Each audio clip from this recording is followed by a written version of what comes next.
ಎಲ್ಲರಿಗೂ ನಮಸ್ಕಾರ.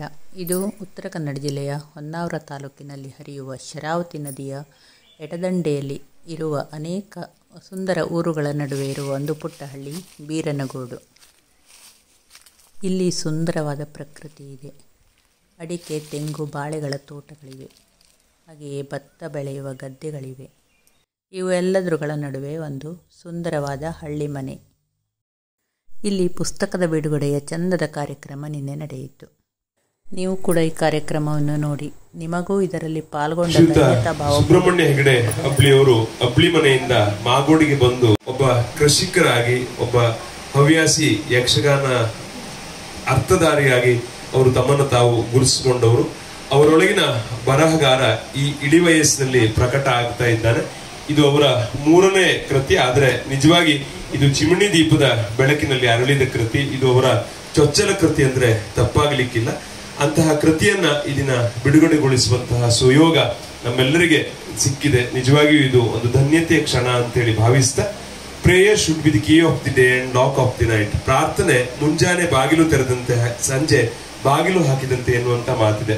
ಪ್ರಾರ್ಥನೆ ಎಂದರೆ ಭಗವಂತನ ಅನುಗ್ರಹವನ್ನು ಸಂಪಾದಿಸಲು ನಾವು ಅವನಿಗೆ ಮಾಡುವ ಮನವಿ. ಹಾಗಾಗಿ ಈ ಕಾರ್ಯಕ್ರಮವನ್ನು ಕೂಡ ನಾವು ಪ್ರಾರ್ಥನೆಯೊಂದಿಗೆ ಶುಭಾರಂಭಗೊಳಿಸಬೇಕಾಗಿ ಶ್ರೀನಿಧಿ ಭಟ್ ಇವರಲ್ಲಿ ವಿನಂತಿಸ್ತಾ ಇದ್ದೇವೆ.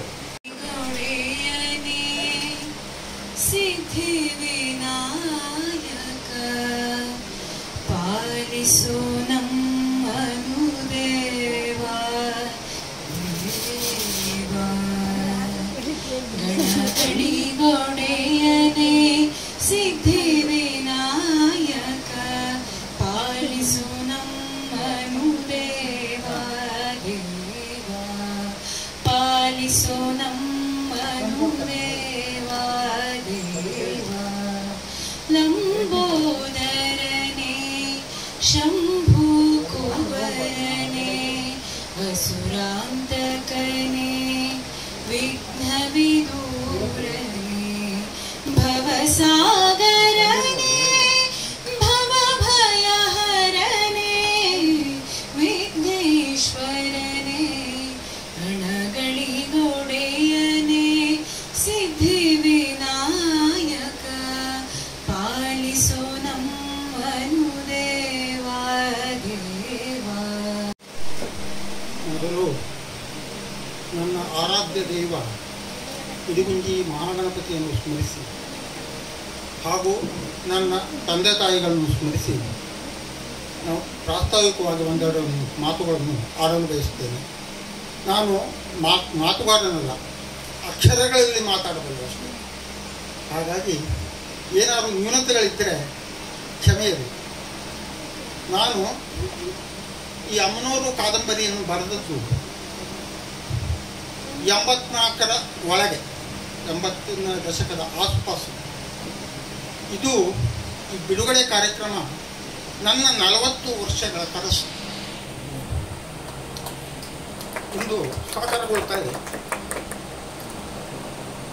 ಇಲ್ಲಿ ಇದು ನಾನು ಸಾಹಿತಿ ಅಥವಾ ಇದೊಂದು ದೊಡ್ಡ ಏನೋ ಒಂದು ದೊಡ್ಡ ಮಹತ್ ಕಾರ್ಯ ಅಂತ ನಾನು ಇದನ್ನು ಭಾವಿಸ್ತಿಲ್ಲ. ಇದೊಂದು ಸಂತೋಷಕೂಟ. ಜಯಂತ್ ಕಾಯ್ಕಿಣಿಯವರು ನನಗೆ ಈಗ ಒಂದು 3-4 ದಿವಸ ಹಿಂದೆ ಫೋನ್ ಮಾಡಿದ್ರು. ನನ್ನ ಕರಿಯೋಲೆಯನ್ನು ಹೋಗಿ ಮುಟ್ಟಿದ ನಂತರ ನಾನು ಫೋನ್ ಮಾಡಿದ್ರು. ಅವರು ಹೇಳಿದ ಮಾತು ಅಕ್ಷರಶಃ ನಿಜ. ಏನಂದರೆ, ಇದು ನಾನು ದೊಡ್ಡ ಸಾಹಿತಿ ಅಥವಾ ಇದು ದೊಡ್ಡ ತಾನು ಏನೋ ದೊಡ್ಡ ಕೃತಿ, ಇದ್ರ ಬಿಡುಗಡೆ ಶಬ್ದಕ್ಕೆ ನನ್ನ ಲೆಕ್ಕದಲ್ಲಿ ಯಾವ ಅರ್ಥ ಅಂತ ನನಗೆ ಕಾಣುತ್ತಿಲ್ಲ. ಬಂಧನದಲ್ಲಿದ್ದರೆ ಮಾತ್ರ ಬಿಡುಗಡೆ ಅಲ್ವಾ. ಹಾಗಾಗಿ ಇದು ಎಲ್ಲಕ್ಕಿಂತ ಹೆಚ್ಚಾಗಿ ಇದೊಂದು ಸಂತೋಷಕೂಟ ಎಂದು ನಾನು ಭಾವಿಸಿದ್ದೇನೆ. ಯಾಕೆಂದರೆ ಕಾರಣ ಇಷ್ಟೇ, ನನ್ನ ಸೋತ ದಿನಗಳಲ್ಲಿ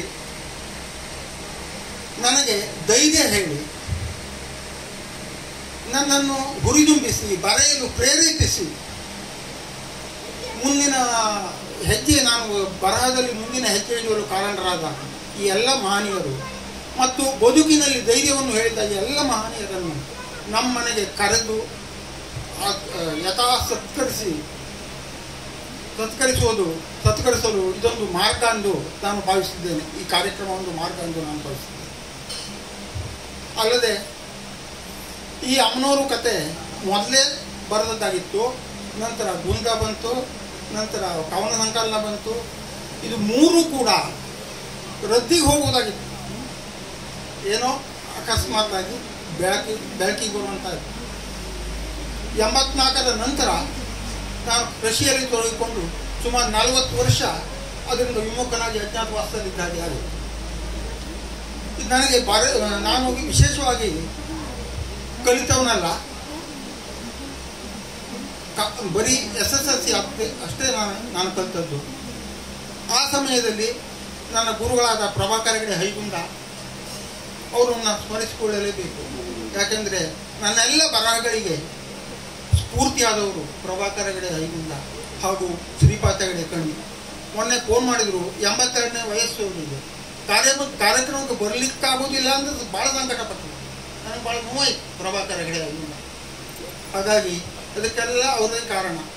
ನಂತರ ದಿನಗಳಲ್ಲಿ ವಿಮುಖನಾದವ ಈಗ ಕೆಲವು ವರ್ಷಗಳ ಹಿಂದೆ ನಾನು ಮತ್ತೆ ಮುಖ ಪುಸ್ತಕಕ್ಕೆ ಎಂಟ್ರಿ ಆದೆ. ನನ್ನ ಮೇದಿವಾಗ ಕಿರಣ ಹೆಗಡೆನೇ ಕಾರಣ ಬರಲಿಕ್ಕೆ. ಅದರ ನಂತರ ಈ ಮಾನವೀಯರೆಲ್ಲರ ಸಂಪರ್ಕ ನನಗೆ ಸಾಧ್ಯವಾಯಿತು.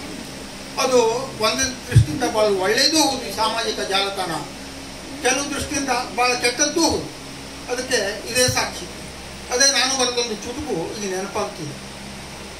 ವಿಜ್ಞಾನದ ಉನ್ನತಿಗೆ ವಿಜ್ಞಾನದ ಉನ್ನತಿಯು ಈ ಜಾಲತಾಣ, ಎಲ್ಲ ಬಗೆ ಆಟಕ್ಕೂ ಸಿದ್ಧ ಮೈದಾನ.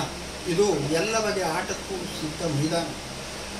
ಅರಿವಿದ್ದೋ ಅರಿವಿಲ್ಲದೆಯೋ ಕಳೆಯುವರು ಬಟ್ಟೆ, ಅರಿವಿದ್ದೋ ಅರಿವಿಲ್ಲದೆಯೋ ಕಳೆಯುವರು ಬಟ್ಟೆ, ಸ್ವಲ್ಪ ಯಾಮಾರಿದರೂ ಬದುಕು ಲೊಳಲೊಟ್ಟೆ.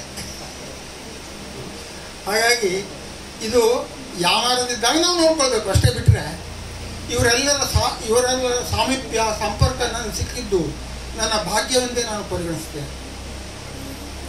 ನಂತರ ದಿನಗಳಲ್ಲಿ ಹಲವು ಕಥೆಗಳು ಕವನಗಳು ಎಲ್ಲ ಬಂದವು. ಈಗ ಸದ್ಯ ತೈವಾನ್ ಪ್ರವಾಸ ಕಥನ ಬರೀತಾ ಇದ್ದಾರೆ. ನನಗೆ ಎಷ್ಟಂದರೆ ನನ್ನ ಮೇಲೆ ಎಷ್ಟು ಕಾಳಜಿ ಅಂದರೆ, ಮಾವನ್ ಮೂರ್ತಿ ಅವರು ನನಗೆ ಪಾಯಿಂಟ್ಸ್ ಹೇಳ್ತಾರೆ. ಸುಬ್ರಾಯ್ ಚಕ್ಕಾಡಿ ಅವರು ಇಲ್ಲಿ ಬರದೇ ಇದ್ರು ಅಲ್ಲಿಂದ ನನ್ನ ಸ್ಫೂರ್ತಿ ತುಂಬ್ತಾರೆ. ಹೀಗಾಗಿ ನನ್ನಲ್ಲಿ ಏನು ಕಂಡವರು ಇಷ್ಟು ನನ್ನನ್ನು ಹಚ್ಕೊಂಡಿದ್ದಾರೆ ನನಗೆ ಅರ್ಥ ಆಗಿದ್ದ ಪರಿಸ್ಥಿತಿ ಇದೆ. ನನ್ನ ಎಲ್ಲ ನಿಗೂಢತೆಗಳಲ್ಲಿ ಅದು ಒಂದು, ನನಗೆ ಅರ್ಥವಾಗದ ಹಲವು ವಿಷಯಗಳಲ್ಲಿ ಅದು ಒಂದು. ಹಾಗಾಗಿ ಅದು ನನ್ನ ಭಾಗ್ಯವೆಂದೇ ನಾನು ಪರಿಗಣಿಸಿ ಈಗ ಮುಂದಿನ ಸ್ವಾಗತಕ್ಕಾಗಿ ಅಣಿಯಾಗ್ತೇನೆ. ಮೂಲೆ ಮೂಲೆ ಹಳ್ಳಿಯಿಂದ ಅಯೋಧ್ಯೆ ರಾಮ ಮಂದಿರವರೆಗೂ ಮೊಳದಂತಹ ನನ್ನ ಮೊಮ್ಮಗಳು ಗರ್ಭಾವಸ್ಥೆಯಿಂದ 3 ವರ್ಷಗಳ ಕಾಲ ನಿರಂತರ ನಮ್ಮನೆಯಲ್ಲಿ ಹಾಡು ಮೊಳತಾ ಇತ್ತು. ಅದು ನಿದ್ರೆ ಮಾಡಬೇಕಾದ್ರೆ ಹಾಡೇ ಬೇಕಾಗಿತ್ತು. ಆಗೆಲ್ಲ ಗಜಾನ ಶರ್ಮ ನೆನಪಾಗ್ತಿತ್ತು ನನಗೆ. ಒಂದ್ಸಲ ನಮ್ಮನೆಗೆ ಬರುವಂತಾಗಿದ್ರೆ ಅವರು ಮಾತಾಡ್ಲಿಕ್ಕೆ ಆಗೋದಿಲ್ಲ, ಮತ್ತೆ ಇಮೋಷನ್ ಆಗ್ತಾ ಇದ್ದೀನಿ. ಆಯ್ತಾಯ್ತು. ಆದರೆ ಆ ಈ ಸಂದರ್ಭ ಕೂಡ ಬಂತು. ನಮ್ಮ ಅಳಿಯ ನನ್ನ ಸಲಹೆ ಕೊಟ್ಟರು, ಈ ಪುಸ್ತಕ ಬಿಡುಗಡೆಗೆ ಮಾವ ಗಜಾನ್ ಶರ್ಮರನ್ನು ಕರೆದ್ರೆ ಹೇಳಿ. ಆಗ ನೋಡುವ, ಫೇಸ್ಬುಕ್ಕಲ್ಲಿ ಸಂಪರ್ಕದಲ್ಲಿದ್ದರು ಅವರು, ಹಾಗಾಗಿ ನೋಡುವ ಅಂತ ಹೇಳಿ ಫೋನ್ ಮೆಸೇಜ್ ಮಾಡಿದೆ, ಫೋನ್ ಮಾಡಿಲ್ಲ. ಅದಕ್ಕೆ ಸೂಕ್ತ ಪ್ರತಿಕ್ರಿಯೆ ಬಂತು. ನಾನು ಅಂದುಕೊಂಡಂತೆ ಆಯಿತು, ಒಪ್ಪಿಕೊಂಡು ನನಗೆ ಆ ಖುಷಿಯ ಇಷ್ಟ ಆಯಿತು ಅಂತ ಹೇಳಿದ್ದೆ. ಅದು ನನ್ನ ಭಾಗ್ಯ ಅಂತ ನಾನು ಭಾವಿಸ್ತೇನೆ ಇಂದು. ಹೀಗಾಗಿ ಗಜಾನ್ ಶರ್ಮರನ್ನು ನನಗೆ ವೇದಿಕೆಗೆ ಸ್ವಾಗತಿಸಲಿಕ್ಕೆ ತುಂಬ ಹರ್ಷವಾಗ್ತದೆ.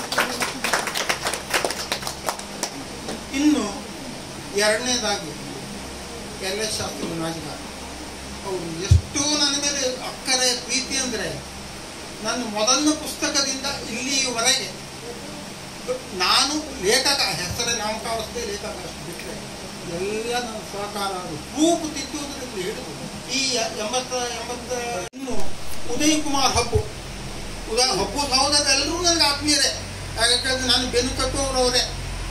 ಹಬ್ಬೂರ ಕಾಲಿಗೇನೋ ನೋವಾಗಿದ್ದಂತೆ, ಅಯ್ಯೋ ಅನುಮಾನ ಬರುವುದು. ಆದರೂ ಪ್ರೀತಿಗೆ ಬಂದಿದ್ದಾರಲ್ಲ, ಅದಕ್ಕೆ ನಾನು ಎಷ್ಟು ಕೃತಜ್ಞನಾಗಿದ್ದೇನೆ. ಅವರನ್ನು ಮನಸಾ ಸ್ವಾಗತಿಸ್ತೇನೆ.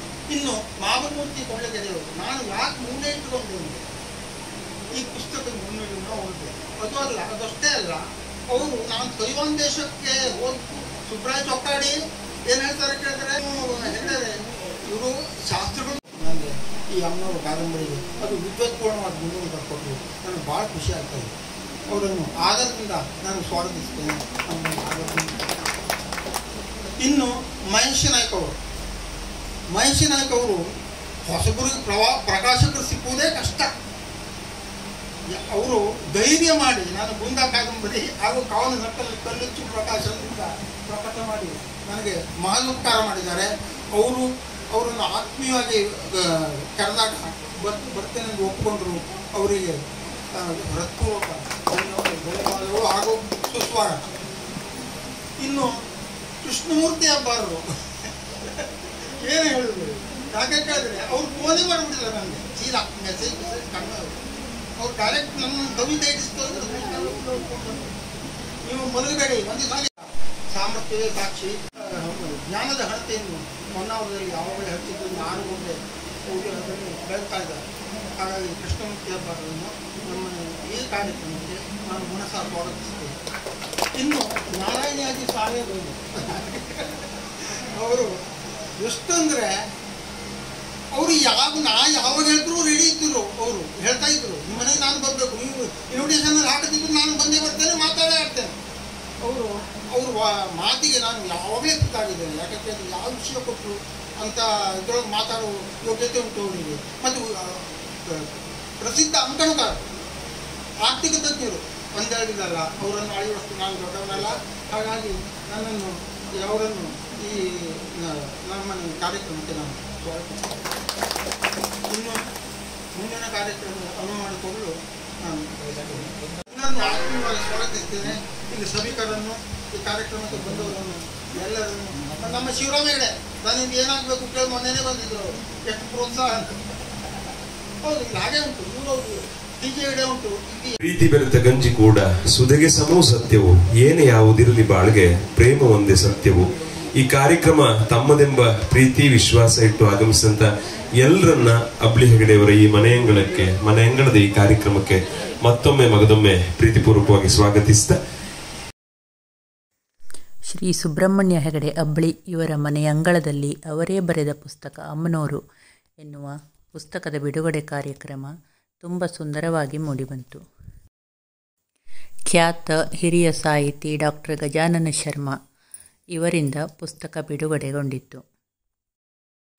ಹಲವಾರು ಹಿರಿಯ ಗಣ್ಯ ಸಾಹಿತಿಗಳ ಹಾಗೂ ಊರ ನಾಗರಿಕರ ಮತ್ತು ಪ್ರಶಾಂತ್ ಮೂಡಲಮನೆ ಇವರ ಸುಂದರ ನಿರೂಪಣೆಯಲ್ಲಿ ಈ ಕಾರ್ಯಕ್ರಮ ನೆರವೇರಿತು. ಮ್ಯೂಸಿಕ್ ಹಾಕಿರೋ ಕಾರಣ ಕೆಲವು ಕಡೆ ನಾನು ಸೌಂಡ್ ಮ್ಯೂಟ್ ಮಾಡಿದ್ದೀನಿ, ಯಾಕೆಂದರೆ ಕಾಪಿರೈಟ್ ಬರುತ್ತೆ ಅಂತ ನಾನು ಸೌಂಡ್ ಹಾಕಿಲ್ಲ, ದಯವಿಟ್ಟು ಕ್ಷಮಿಸಿ.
ಬಹುಶಃ ಇದನ್ನೊಂದು ಔಪಚಾರಿಕವಾದಂಥ ಒಂದು ಮನೆ ಸಮಾರಂಭ ಹೊರತಾಗಿ ಇದನ್ನ ಒಂದು ಯಾವುದೇ ಸಭೆ ಅಂತೇಳಿ ತಿಳ್ಕೊಳ್ಳದೆ ನಾವೆಲ್ಲ ಕೂತ್ಕೊಂಡು ಒಂದು ಪಟ್ಟಾಂಗ ಹೊಡೆಯುತ್ತಿರುವಂಥ ರೀತಿ ಎನ್ನುವುದಾಗಿ ಭಾವಿಸಿಕೊಂಡು ಉಪಕ್ರಮಿಸ್ತಾ ಇದ್ದಾರೆ.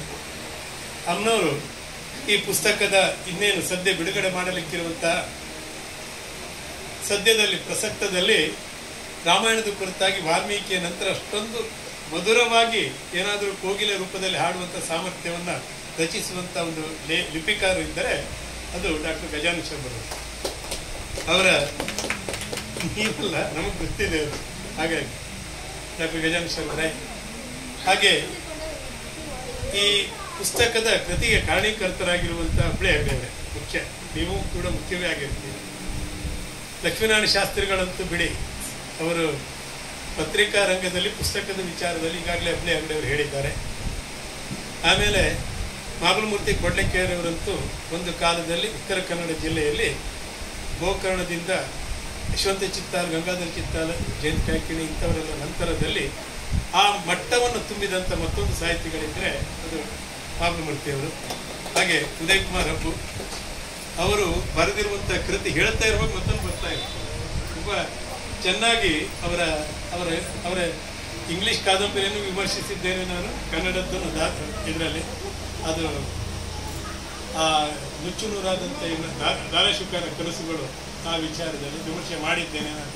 ಅವರಾಯಿತು ಮಿತ್ರ ಕೃಷ್ಣಮೂರ್ತಿ ಹಬ್ಬ, ಎಲ್ಲಕ್ಕಿಂತ ಮುಖ್ಯವಾಗಿ ನನ್ನ ನಿಡುಗಾಲದ ಮಿತ್ರ ಮಹೇಶ್ ನಾಯ್ಕ, ಅವ್ರಿಗಿಂತ ಮನೆಯವರೆಲ್ಲರೂ ಕೂಡ ನಮ್ಮ ಆತ್ಮೀಯರು, ತಂದೆಯವರು. ನಾವು ಈ ನಮ್ಮ ಸೈದ್ಧಾಂತಿಕವಾಗಿ ನಾವು ಅವ್ರ ತಂದೆಯವರಿಗೆ ಹತ್ತಿರವರಾಗಿದ್ದೀವಿ. ಹಾಗಾಗಿ ಆ ವಿಚಾರದಲ್ಲಿ ಎಲ್ಲಕ್ಕಿಂತ ವಿಶೇಷವಾಗಿ ಬಂದಿರುವಂತಹ ಹುಬ್ಳಿ ಹೆಗ್ಡೆಯವರ ಬಂಧುಗಳೇ, ಆತ್ಮೀಯರೇ, ಪ್ರಶಾಂತ್ ಎಲ್ಲ. ಅಮ್ಮನವರ ವಿಚಾರದಲ್ಲಿ ಕಾದಂಬರಿ ಕುರಿತಾಗಿ ಹೇಳಬೇಕಾದ್ರೆ ಆ ಕೆಲಸವನ್ನು ನನಗೆ ಸುಲಭ ಮಾಡಿಟ್ಟವರು ಮಾಗಲಮೂರ್ತಿಯವರು. ಒಂದು ಮುನ್ನುಡಿಯನ್ನು ಕ್ರಿಸ್ಪ್ ಆಗಿ ಒಂದು ಕಾದಂಬರಿಯ ಹೂರಣವನ್ನು ಹೇಗೆ ಕೊಡಬೇಕು ಎನ್ನುವುದನ್ನು ತುಂಬ ಚೆನ್ನಾಗಿ ಮಾಡಿದ್ದಾರೆ. ಅವರು ಬರ್ಟನ್ ರಸ್ಸಲ್ ವಿಚಾರದಲ್ಲಿ ಆ ಕಾದಂಬರಿಯಲ್ಲಿ ಎತ್ಕೊಂಡು ಆ ವಿಚಾರದಲ್ಲಿ ಅಲ್ಲಿ ಹೇಳ್ತಾರೆ, ಅವರ ಗುರು ಮತ್ತೆ ರಸ್ಸಲ್ ಆ ವಿಚಾರದಲ್ಲಿ. ಆದರೆ ನನಗೆ ಇಡೀ ಕಾದಂಬರಿಯನ್ನು ಓದಿದಾಗ ನನಗನಿಸ್ತು, ಇಡೀ ಕಾದಂಬರಿಯಲ್ಲಿ ಎರಡನ್ನು ನಾನು ಗುರುತಿಸಿಕೊಂಡೆ. ಒಂದು, ಬರ್ಟನ್ ರಸ್ಸಲ್ಗಿಂತಲೂ ಮುಖ್ಯವಾಗಿ ಕಾದಂಬರಿಯ ಕುರಿತಾಗಿ ದ ಆರ್ಟ್ ಆಫ್ ಫಿಕ್ಷನ್ ಅಲ್ಲಿ 1884ರಲ್ಲಿ ಪ್ರಕಟವಾಗಿರುವಂಥ ಹೆನ್ರಿ ಜೇಮ್ಸ್ ತುಂಬ ಚೆನ್ನಾಗಿ ಅವ ಕಾದಂಬರಿ ಕುರಿತಾಗಿ ಹೇಳ್ತಾರೆ. A novel is in broadcast definition of personal impression of life. ಅಂದ್ರೆ ಕಾದಂಬರಿ ಜೀವನದ ವೈಯಕ್ತಿಕ ಅನುಭವದ ಪ್ರತಿಬಿಂಬವಾಗಿದೆ. ಅದರ ಮುಂದಿನ ಬೇಕಾದಷ್ಟಿದೆ, ನಾನು ಮುಖ್ಯವಾದ ಭಾಗವನ್ನು ಮಾತ್ರ ಹೇಳ್ತಾ ಇದ್ದೀನಿ. ಎರಡನೇದು ಅತ್ಯಂತ ಮಹತ್ವವಾದದ್ದು ಟಿ.ಎಸ್. ಎಲಿಯಟ್ ಅಂತೂ individual tradition and individual talents ನಲ್ಲಿ 1919ರಲ್ಲಿ ಪ್ರಕಟವಾಗಿರುವಂತಹ ಅದೇನಂದ್ರೆ, ಕಾವ್ಯವೆಂದರೆ ಭಾವನೆಗಳನ್ನು ತೀವ್ರಗೊಳಿಸುವುದಲ್ಲ, ಅದಂತೂ ಬಿಡುಗಡೆ ಆಗಿದೆ. ಈ 100 ವರ್ಷಗಳ ಅಂತರದಲ್ಲಿ ಈ ಎರಡು ಕೃತಿಗಳು ಸಾಹಿತ್ಯಕ್ಕೊಂದು ದಿಕ್ಸೂಚಿಯನ್ನು ಕೊಟ್ಟಿದೆ. ಅದಕ್ಕಿಂತಲೂ ಮೊದಲು ವರ್ಡ್ಸ್ವರ್ತ್ ಬರೆಯುವುದೇನಂತೇಳಿ ಹೇಳಿದ್ರೆ, ಅದು ಸ್ವಾಭಾವಿಕ ಅರಿವಾಗಿದ್ದು, ಏನೇ ಕಾವ್ಯವನ್ನು ಬರೆದ್ರೆ ಅದು ಮೌನ ಹಾಗೂ ಶಾಂತ ಮನಸ್ಥಿತಿಯಲ್ಲಿ ಹುಟ್ಕೊಳ್ತದೆ ಅಂತ. ಈ ಹಿನ್ನೆಲೆ ಯಾಕೆ ಹೇಳಬೇಕು ಅಂತೇಳಿ ಹೇಳಿದ್ರೆ, ಎಲ್ಲಿಯ ಅಮೆರಿಕ, ಎಲ್ಲಿಯ ಇಂಗ್ಲೆಂಡು, ಎಲ್ಲಿಯ ಭಾರತ, ಈ ಭಾರತದಲ್ಲಿರುವಂತಹ ಈ ಬೀರ್ನುಗೋಡು. ಆದರೆ ಒಂದು ಸಾಹಿತ್ಯಿಕವಾಗಿ ಆಲೋಚನೆ ಮಾಡುವಾಗ ಎಲ್ಲವೂ ಕೂಡ ಸಾಮ್ಯತೆ ಇರ್ತವೆ. ಆ ಸಾಮ್ಯತೆಯಲ್ಲಿ ಏನು ಅಂತೇಳಿ ನೋಡಿದಾಗ ಅವರ ವೈಯಕ್ತಿಕವಾದಂಥ ಅನುಭವ. ಯಾವ ಅನುಭವ ಕೇಳಿದ್ರೆ, ಈ ಡೆಫಿನೇಷನ್ಗಳು ಬೇಕಾದಷ್ಟು ಹೇಳ್ಬೋದು, ಅದು ಮುಖ್ಯ ಅಲ್ಲ.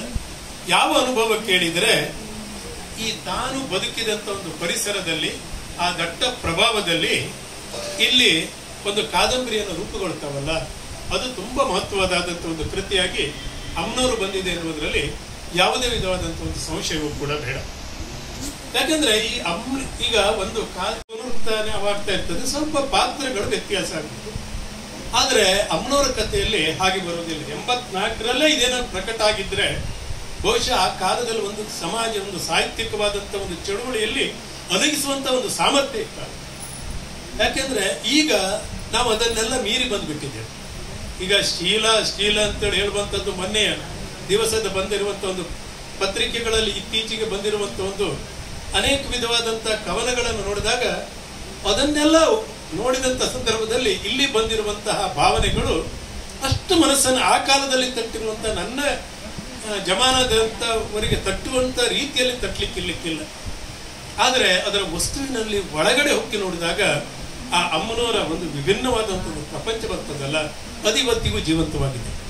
ಈ ಮೌಢ್ಯ ಇವತ್ತಿಗೂ ಜೀವಂತವಾಗಿದೆ ಅಷ್ಟೇ ಅಲ್ಲ, ಆ ಜೀವಂತತೆಗೆ ಎಲ್ಲಿ ಬಂದಿದೆ ಕೇಳಿದರೆ ಅದು ಮತ್ತೊಂದಿಷ್ಟು ಜಾಸ್ತಿ ಆಗಿಬಿಟ್ಟಿದೆ. ಯಾವ ಮೌಢ್ಯ ಅನ್ನುವುದು ಆ ಕಾಲದಲ್ಲಿ ಅದೊಂದು ರೀತಿಯಲ್ಲಿ ಯಾವುದೋ ಒಂದು ಕಡೆಯಲ್ಲಿ ಕೇಂದ್ರೀಕೃತ ಆಗಿತ್ತು. ಈಗ ಆಗಲ್ಲ. ಯಾವ ಸಂದರ್ಭದಲ್ಲಿ ಇರುವಂತ ದೊಡ್ಡ ದೊಡ್ಡ ಮರವನ್ನು ಕಡಿಯುವುದು, ಸಿಮೆಂಟ್ನಿಂದ ನಾಗರಕಟ್ಟೆಯನ್ನು ಮಾಡುವಷ್ಟರ ಮಟ್ಟಿಗೆ ಮೌಢ್ಯ ಬೆಳೆಯುತ್ತೆ. ಈ ಐಸ್ ಬ್ರೇಕ್ ಅನ್ನು ಮಾಡುವಂತ ಈ ಹೊತ್ತಿನಲ್ಲಿ ಅಮ್ನೋರಂತಹ ಕಾದಂಬರಿಗಳು ನಮ್ಮನ್ನು ತಟ್ಟುತ್ತವೆ. ಈ ಕಾದಂಬರಿಯಲ್ಲಿ ಮುಖಾಮುಖಿ ಏನು ಸಹಜವಾದಂತ ಒಂದು ಕಾದಂಬರಿ. ಇದರಲ್ಲಿ ಅಬ್ಳಿಯವರೇ ನಾಯಕ ಆಗ್ಲಿ ಅಥವಾ ಮತ್ತೊಬ್ಬರೇ ನಾಯಕ ಆಗ್ಲಿ ಅವ್ರು ಬರ್ಕೊಂಡದ್ದೇ. ಕಾದಂಬರಿಯಲ್ಲಿ ನಾನು ಹೇಳಿದ್ನಲ್ಲ, ವಸ್ತುವಿನಿಂದ ಬಿಡುಗಡೆ ಹೊಂದುವುದಾದರೂ, ತನ್ನ ಅನುಭವವನ್ನೇ ವ್ಯಕ್ತಪಡಿಸುವುದಾದರೂ ಕಾದಂಬರಿಕಾರನ ಅಲ್ಲಿಂದ ಹೊರಗಡೆ ಹೋಗೋದಿಲ್ಲ. ಆತ ಕಾದಂಬರಿಯಲ್ಲೇ ಇರ್ತಾನೆ. ಆ ವಿಚಾರದಲ್ಲಿ ನೋಡಿದಾಗ ಕಾದಂಬರಿಯಲ್ಲಿ ಪ್ರತಿ ಪಾತ್ರವೂ ಕೂಡ ಮುಖಾಮುಖಿ ಆಗ್ತದೆ. ಮುಖಾಮುಖಿ ಇಲ್ಲಿ ಪಾತ್ರಗಳು ಮುಖ್ಯವಾಗಿ ಬರುವುದು ಆ ಕಥಾನಾಯಕ ರಾಮ್ ಭಟ್ರು, ಅವನ ಅತ್ತೆ, ರಾಮ್ ಭಟ್ರ ಮಗಳು ಗೌರಿ, ಗಪ್ಪು ಆದ್ರೆ ತನ್ನ ಮಾವನ ಮಗ, ಹಾಗೆ ಅಂತೋನಿ, ತುಂಬಾ ಮಹತ್ವವಾದಂತ ಒಂದು ಪಾತ್ರ ಅಂತೋನಿ. ಈ ಎಲ್ಲ ಪಾತ್ರಗಳಲ್ಲಿ ಮುಖಾಮುಖಿ ಆಗ್ತದೆ. ಆ ಮುಖಾಮುಖಿ ಅಂದ್ರೆ ಸಂಘರ್ಷ ಎರಡು ರೀತಿ ಬರ್ತದೆ. ಕಾವ್ಯದ ವಿಮರ್ಶೆಯಲ್ಲಿ ಮುಖಾಮುಖಿ ಆಗ್ಲೇಬೇಕು ಪ್ರತಿ ಪಾತ್ರಗಳು ಕೂಡ. ಆ ಮುಖಾಮುಖಿ ಆದ ಸಂದರ್ಭದಲ್ಲಿ ಸಂಘರ್ಷ, ಕೆಲವು ಜನ ಸಂಘರ್ಷವನ್ನು ಪಡೆಯುತ್ತಾರೆ. ನೀವು ಭಾರತೀಪುರದಲ್ಲಿ ಆ ನಾಯಕ ತೀವ್ರವಾದಂತ ಒಂದು ಸಂಘರ್ಷವನ್ನು ಬಯಸ್ತಾನೆ. ನರಸಿಂಹ ಸಾಲಿಗ್ರಾಮವನ್ನು ಹಿಡ್ಕೊಂಡು ಹೋಗಿ ಅದನ್ನು ಮುಟ್ಟಿಸ್ಬೇಕೋ ಬೇಡವೋ, ಮತ್ತೊಂದು ಮಾಡ್ಬೇಕೋ ಬೇಡವೋ ಅಂತ. ಆ ನರಸಿಂಹ ಸಾಲಿಗ್ರಾಮವನ್ನು ಮುಟ್ಟಿದ್ರೆ ಏನೂ ಆಗ್ತಾ ಇರ್ಲಿಲ್ಲ. ಕ್ಲಿಪ್ ಜಾಯಿಂಟ್ ನಲ್ಲಿ ಅಲ್ಲಿ ಇಂಗ್ಲೆಂಡಿಗೆ ಹೋದಾಗ ಸೂಳೆಮನೆಗೆ ಹೋಗದೆ ಇದ್ರೆ ಆ ಕಥೆನೇ ಆಗ್ತಾ ಇರ್ಲಿಲ್ಲ. ಅಲ್ಲಿ ಸಂಘರ್ಷಕ್ಕೆ ಇವನಾಗಿ ಹೋಗಿ ಬಿಡುವಂತ. ಅದೆಲ್ಲ ಮುಖಾಮುಖಿ ಆಗದೇನೆ ಕಾವ್ಯ ಜೀವಂತಿಕೆಯನ್ನು ಪಡೆಯುವುದಿಲ್ಲ, ಸಂಘರ್ಷ ಅಲ್ಲ. ಅದಿಲ್ಲಿ ಅಬ್ಳಿಯವರ ಕಾದಂಬರಿಯಲ್ಲಿ ದೊಡ್ಡ ವಿಶೇಷತೆ. ಅಂದ್ರೆ ನಾನು ಯಾಕೆ ದೊಡ್ಡವರನ್ನ ಇಲ್ಲಿಗೆ ಹೋಲಿಸ್ತಾ ಇದ್ದೇನೆ ಅಂತ ಹೇಳಿದ್ರೆ, ನೀವು ಏನು ಹೆದರಬೇಕಾದದ್ದಿಲ್ಲ. ಚುಬ್ರಾಯ್ ಚಪ್ಕಾಡಿ ಅಂತವರು ನಿಮ್ಮನ್ನ ಗುರುತಿಸಿ ಫೋನ್ ಮಾಡ್ತಾರೆ ಅಂತ ಹೇಳಾದ್ರೆ ನಿಮ್ಮ ಸಾಹಿತ್ಯದಲ್ಲಿ ಒಂದು ಶಕ್ತಿ ಇದೆ ಅಂತೇಳಿ ಅರ್ಥ. ಹಾಗಾಗಿ ಆ ವಿಚಾರದಲ್ಲಿ ಇಲ್ಲಿ ಮುಖಾಮುಖಿ ಅನ್ನುವುದು ಅಲ್ಲಿ. ಆದ್ರೆ ಮುಖಾಮುಖಿ ಆದಾಗ, ತೀವ್ರತೆ ಬಂದಾಗ ಅಲ್ಲಿ ಅಬ್ಳಿಯವರು ಅಲ್ಲಿ ಬಂದ್ಬಿಡ್ತಾರೆ. ಎಲ್ಲಿ ಬರ್ತಾರೆ ಕೇಳಿದ್ರೆ, ಕಡೆಗೆ ಸಾಯಿಲಿ ಅಂತೇಳಿ ಎಂತ ಸಂಘರ್ಷ ಅಂತೇಳಿ ಹೇಳಿದ್ರೆ, ಆ ಭಟ್ರು ಬಸರಿ ತೆಗೆಯೋದಿರ್ಲಿ ಅಥವಾ ಅವರು ಮಾಡಿರುವಂತ ಅನಾಚಾರಗಳಿರ್ಲಿ, ಅಮ್ಮನವ್ರ ಹೆಸರಿನಲ್ಲಿ ಹಣ ಮಾಡುವುದಿರ್ಲಿ, ಇದನ್ನೆಲ್ಲ ಮಾಡುವಾಗ ಏನಾಗಿರ್ತದೆ ಕೇಳಿದ್ರೆ, ಲಾಸ್ಟಿಗೆ ಅದಕ್ಕೊಂದು ಪ್ರತಿಭಟನೆ ಮಾಡಿ ನ್ಯಾಯ ಕೊಡಿಸ್ಬೇಕು ಹೇಳೋದಕ್ಕಿಂತ ಸತ್ತೋಗ್ಲಿ ಅವರವ್ರ ಕರ್ಮಕ್ಕೆ ಅವರವರು. ಅದು ಅಬ್ಳಿ ಹೆಗ್ಡೆಯವರು ಅಲ್ಲಿ ಅದನ್ನು ನಾವು ಗುರುತಿಸಬೇಕಾದದ್ದು. ಇದು ಸರಿಯ ತಪ್ಪು ಅಂತ ಹೇಳೋದಲ್ಲ, ಅದು ಅವರ ಸ್ವಾತಂತ್ರ್ಯ. ಆದ್ರೆ ವ್ಯಕ್ತಪಡಿಸುವಾಗ ಅವರ ಆ ವ್ಯಕ್ತಪಡಿಸುವಂತ ರೀತಿಯಲ್ಲಿ ಇರ್ತದಲ್ಲ.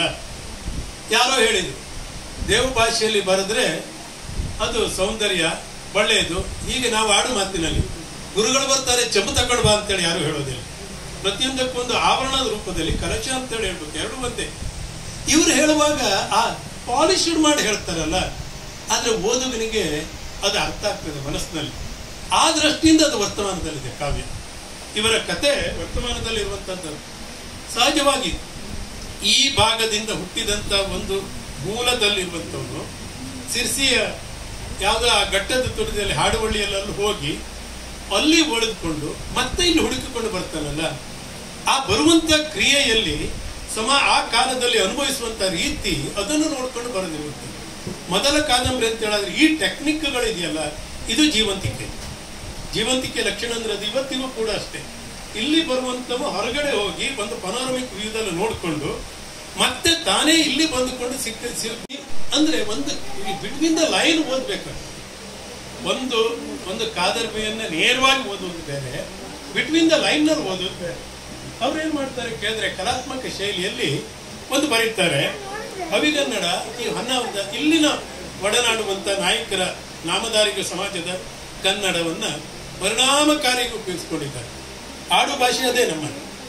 ಆ ಆಡು ಭಾಷೆಯಲ್ಲಿ ಈ ಕಡೆ ಹೊನ್ನಾವರದಿಂದ ಆಚೆ ಹೋದ ಕೂಡಲೇ ಹಾಲಕ್ಕಿ ಒಕ್ಕಳ ಆ ರೀತಿಯಲ್ಲಿ ಬರ್ತದೆ. ಅದು ಈ ಭಾಗದಲ್ಲಿ ಆ ಕನ್ನಡದಲ್ಲಿ ಅವರು ಅದಕ್ಕೆ ಪಾರಿಭಾಷಿಕವಾಗಿ ಅರ್ಥವನ್ನು ಕೂಡ ಕೊಟ್ಟಿದ್ದಾರೆ ಅನುಬಂಧದಲ್ಲಿ. ಹಾಗೆ ತಂದೆ ಮೊಮ್ಮಗನನ್ನು ರಮಿಸ್ಲಿಕ್ಕೆ ಪೆಪ್ಪರೋಟ್ ಕೊಡ್ತಾರೆ. ಆ ಘಟ್ಟದಿಂದ ಇಳಿದು ರಭಸದಿಂದ ಇಲ್ಲಿ ನೋಡಿ, ಶರಾವತಿಯು ಕೂಡ ಅಷ್ಟೇ, ಘಟ್ಟದಿಂದ ಕೆಳಗಡೆ ರಭಸವಾಗಿ ಇಳ್ಕೊಂಡು ಬರ್ತದೆ. ಆ ಬರುವಂತ ಹೊತ್ತಿನಲ್ಲಿ ಇಲ್ಲಿ ಬಂದ ಮೇಲೆ ನಿಧಾನಕ್ಕೆ ಕಟ್ಕೊಂಡು ಹೋಗ್ತಾರೆ. ಕುಮಟಾದವರೆಗೆ ಜೋರ್ ಬಂದ್ಬಿಟ್ರು. ಕುಮಟಾದಿಂದ ಅವ್ರಿಗೆ ಗೇರ್ಸಪ್ಪಕ್ಕೆ ಹೋಗುವಲ್ಲಿವರೆಗೆ ಇಡೀ ಕತೆ ಸಾಕ್ತಾ ಹೋಗ್ತದೆ. ಇಡೀ ಕತೆ ಅಂದ್ರೆ ಎಷ್ಟು ನಿಧಾನಕ್ಕೆ ಹೋಗ್ತದೆ. ಆ ಟೈಮ್ ಪಾಸಿಗೆ ಏನ್ ಬೇಕು ಪೆಪ್ಪರ್ಮೆಂಟ್ ಬಾಯಿಗೆ ಒಂದು ರೂಪಕವಾಗಿ ಅಂದ್ರೆ ಒಂದು ಹೊಸದಾಗಿರುವಂತ ಒಂದು ಗಟ್ಟಿಯಾಗಿರುವಂತ ಒಂದು ಕಾದಂಬರಿಕಾರರಾಗಿರ್ಬೋದಾಗಿತ್ತು. ಆ ರೀತಿಯಲ್ಲಿ ಅವರು ಬೆಳೆದಿದ್ದಾರೆ. ಶ್ರೀಪಾದ ಹೆಗಡೆ ಕಣ್ಣಿ ಅವರ ಪದ್ಯದಲ್ಲಿ ಅಂತೂ ಶ್ರೀಪಾದ ಹೆಗಡೆ ಕಣ್ಣಿಯವರ ಅನೇಕ ರೀತಿಯಲ್ಲಿ ನೋಡುವುದು. ಶ್ರೀಪಾದ ಹೆಗಡೆ ಕಣ್ಣಿಯವರ ಜಾತ್ರೆ ಇಡಗುಂಜಿ ತೇರಿನ ವಿಚಾರದಲ್ಲಿ ಒಂದು ಕತೆ ಬರೆದಿದ್ರು. ಅವರು ಒಂದು ಕಾಲದಲ್ಲಿ ಅತ್ಯುತ್ತಮ ಕತೆಗಾರರು. ಅವರು ಇಲ್ಲಿ ಸಾಹಿತ್ಯಗೋಷ್ಠಿ ಅಧ್ಯಕ್ಷರ ಮಾಡಿದಾಗ ಸಮಾರೋಪ ಸಮಾರಂಭದಲ್ಲಿ ಯಾರು ಅವರ ಕತೆ ವಿಚಾರವಾಗಿ ಹೇಳಿರಲಿಲ್ಲ. ನಾನು ಹೇಳಿದ್ದೆ ಸಮಾರೋಪದಲ್ಲಿ, ಓದಿದ್ದೆ ನಾನು ಅವರದ್ದು. ಆ ರೀತಿಯಾದಂತಹ ಆ ಪ್ರಭಾವವು ಕೂಡ ಇವರಿಗೆ ಅಂದ್ರೆ ಬಂಧುಗಳು ಹೌದವರು ಅದನ್ನೆಲ್ಲ ಮಾಡಿದ್ದಾರೆ. ದಯವಿಟ್ಟು ಹೇಳ್ತೇನೆ, ಅಮ್ಮನವರನ್ನ ಕೊಂಡು ಓದಿ, ಅಷ್ಟೇ ಅಲ್ಲ ಆನಂದಿಸಿ. ಒಂದು ಅತ್ಯುತ್ತಮವಾದಂಥ ಒಂದು ಮಾರ್ಗವನ್ನು ಒಂದು ಆ ಕಾಲಕ್ಕೆ ಹೋಗಿ ಒಮ್ಮೆ ಹೆಗಡೆಯವರ 71 ಬಹುಶಃ ಅವರೊಂದು 20-22 ವರ್ಷದಲ್ಲೇ ಇದನ್ನು ಬರೀಲಿಕ್ಕೆ ಪ್ರಾರಂಭ ಮಾಡಿರಬೇಕು. ರದ್ದಿಗೆ ಓದೋದನ್ನು ತಂದಿದ್ದಾರೆ. ಮತ್ತೊಮ್ಮೆ ನೋಡಿ ಹೇಗೆ ಈ ಕಾದಂಬರಿ ಇಂಥದ್ದನ್ನು ಯಾಕೆ ಓದಬೇಕು ಅಂತ ಹೇಳಿದ್ರೆ, ನಮ್ಮದೇ ನೆಲದಲ್ಲಿ ನಡೆಯುತ್ತಿರಬಹುದಾದಂತಹ ಅನೇಕ ವಸ್ತುಗಳು ನಮಗೆ ಎದುರಾಗ್ತವೆ. ಹಾಗಾಗಿ ಕಾದಂಬರಿ ಕಾಲನ ಪರೀಕ್ಷೆಯಲ್ಲಿ ಬಿದ್ದಿದೆ, ಸಾಹಿತ್ಯದ ದೃಷ್ಟಿಯಲ್ಲಿ ಕೂಡ ತೇರ್ಗಡೆಯಾಗಿದೆ ಅಂತ ಹೇಳ್ತಾ ಈ ಕಾದಂಬರಿಯ ಕುರಿತು ಮೊನ್ನೆ ಹೇಳಿದ್ರು, ನೀವೇ ಬಂದು ಇದಕ್ಕೆ 2 ಮಾತನ್ನು ಹೇಳಬೇಕು ಅಂತೇಳಿ ಕೇವಲ ಬರೆದಿದ್ದೇನೆ. ಇದನ್ನು ಪ್ರಕಟವನ್ನು ಕೂಡ ಮಾಡುತ್ತೇನೆ ಅಂತ ಹೇಳ್ತಾ ನಾನು 2 ಮಾತನ್ನು ಮುಗಿಸ್ತೇನೆ. ಹೆಗಡೆಯವರೇ, ನಿಮ್ಮ ತೈವಾನಿನ ಕಥಾರ್ಥ ಸಂಘ ಅದ್ಭುತವಾದಂಥ ಒಂದು ಪ್ರವಾಸ ಕಥನವಾಗಿ ಮೂಡಿ ಬರ್ಲಿಕ್ಕಿದೆ ಅಂತ ಆಶಿಸ್ತೇನೆ. ನಮಸ್ಕಾರ. ಶ್ರೀಯುತ ನಾರಾಯಣಿಯಾಜಿ ಸಾಲೆಬೈಲು ಅವರಿಗೆ ಪ್ರೀತಿಪೂರ್ವಕವಾದಂತಹ ಧನ್ಯವಾದಗಳು. ಬಹುಜಿಗ ಗೆದ್ದರೊಂದು ಪಾಠ, ಸೋತರೊಂದು ಪಾಠ, ನೋವಿಗೊಂದು ಪಾಠ, ನಲಿವಿಗೊಂದು ಪಾಠ, ಸವಿಯಲೊಂದು ಪಾಠ, ಭುವಿಯಲೊಂದು ಪಾಠ ಅಂತ 100 ಪಾಠ ಮತ್ತು ಅನುಭವಗಳ ಸಾರವೇ ಇಲ್ಲಿರ್ತಕ್ಕಂತಹ ಅಮ್ಮನೂರು ಅನ್ನುವಂಥ ಈ ಹೊತ್ತಿಗೆ ಈ ಅಮ್ಮನೂರು ಅನ್ನುವಂತಹ ಕಾದಂಬರಿಯನ್ನ ಇದೀಗ ಲೋಕಾರ್ಪಣೆಗೊಳಿಸಬೇಕು ಅಂತೇಳಿ ಡಾಕ್ಟರ್ ಗಜಾನನ್ ಶರ್ಮಾ ಅವರಲ್ಲಿ ವಿನಂತಿಸ್ತಾ ಇದ್ದೇವೆ. ವೇದಿಕೆಯಲ್ಲಿರುವ ಎಲ್ಲ ಗಣ್ಯರು ಕೂಡ ಈ ಪುಸ್ತಕ ಬಿಡುಗಡೆಯ ಕಾರ್ಯಕ್ರಮಕ್ಕೆ ಸಹಕರಿಸಬೇಕು ಅಂತೇಳಿ ಪ್ರಾರ್ಥಿಸ್ತಾ ಇದ್ದೇನೆ. ಅವರು ದಯಮಾಡಿ ವೇದಿಕೆಗೆ ಆಗಮಿಸಬೇಕು ಅಂತೇಳಿ ವಿನಂತಿ ಮಾಡ್ತಾ ಇದ್ದೇವೆ. ಒಂದು ರೀತಿಯಲ್ಲಿ ಹೆಗಡೆಯವರ ಅಳಿಯ ವಾದಿರಾಜ್ ಮಯ್ಯ ಅವರು ಬಹುಮುಖ ಪ್ರತಿಭಾ ಸಂಪನ್ನರು. ಅವರು ಈ ಪುಸ್ತಕಕ್ಕೆ ಮುಖಪುಟವನ್ನ ತುಂಬಾ ಸೊಗಸಾಗಿ ಬಿಡಿಸಿದ್ದಾರೆ. ಈ ಪುಸ್ತಕ ಇದೀಗ ವೇದಿಕೆಯಲ್ಲಿರುವಂತಹ ಗಣ್ಯರಿಂದ ಮತ್ತು ಗಜಾನನ್ ಶರ್ಮಾ ಅವರಿಂದ ಲೋಕಾರ್ಪಣೆಗೊಳ್ತಾ ಇದೆ.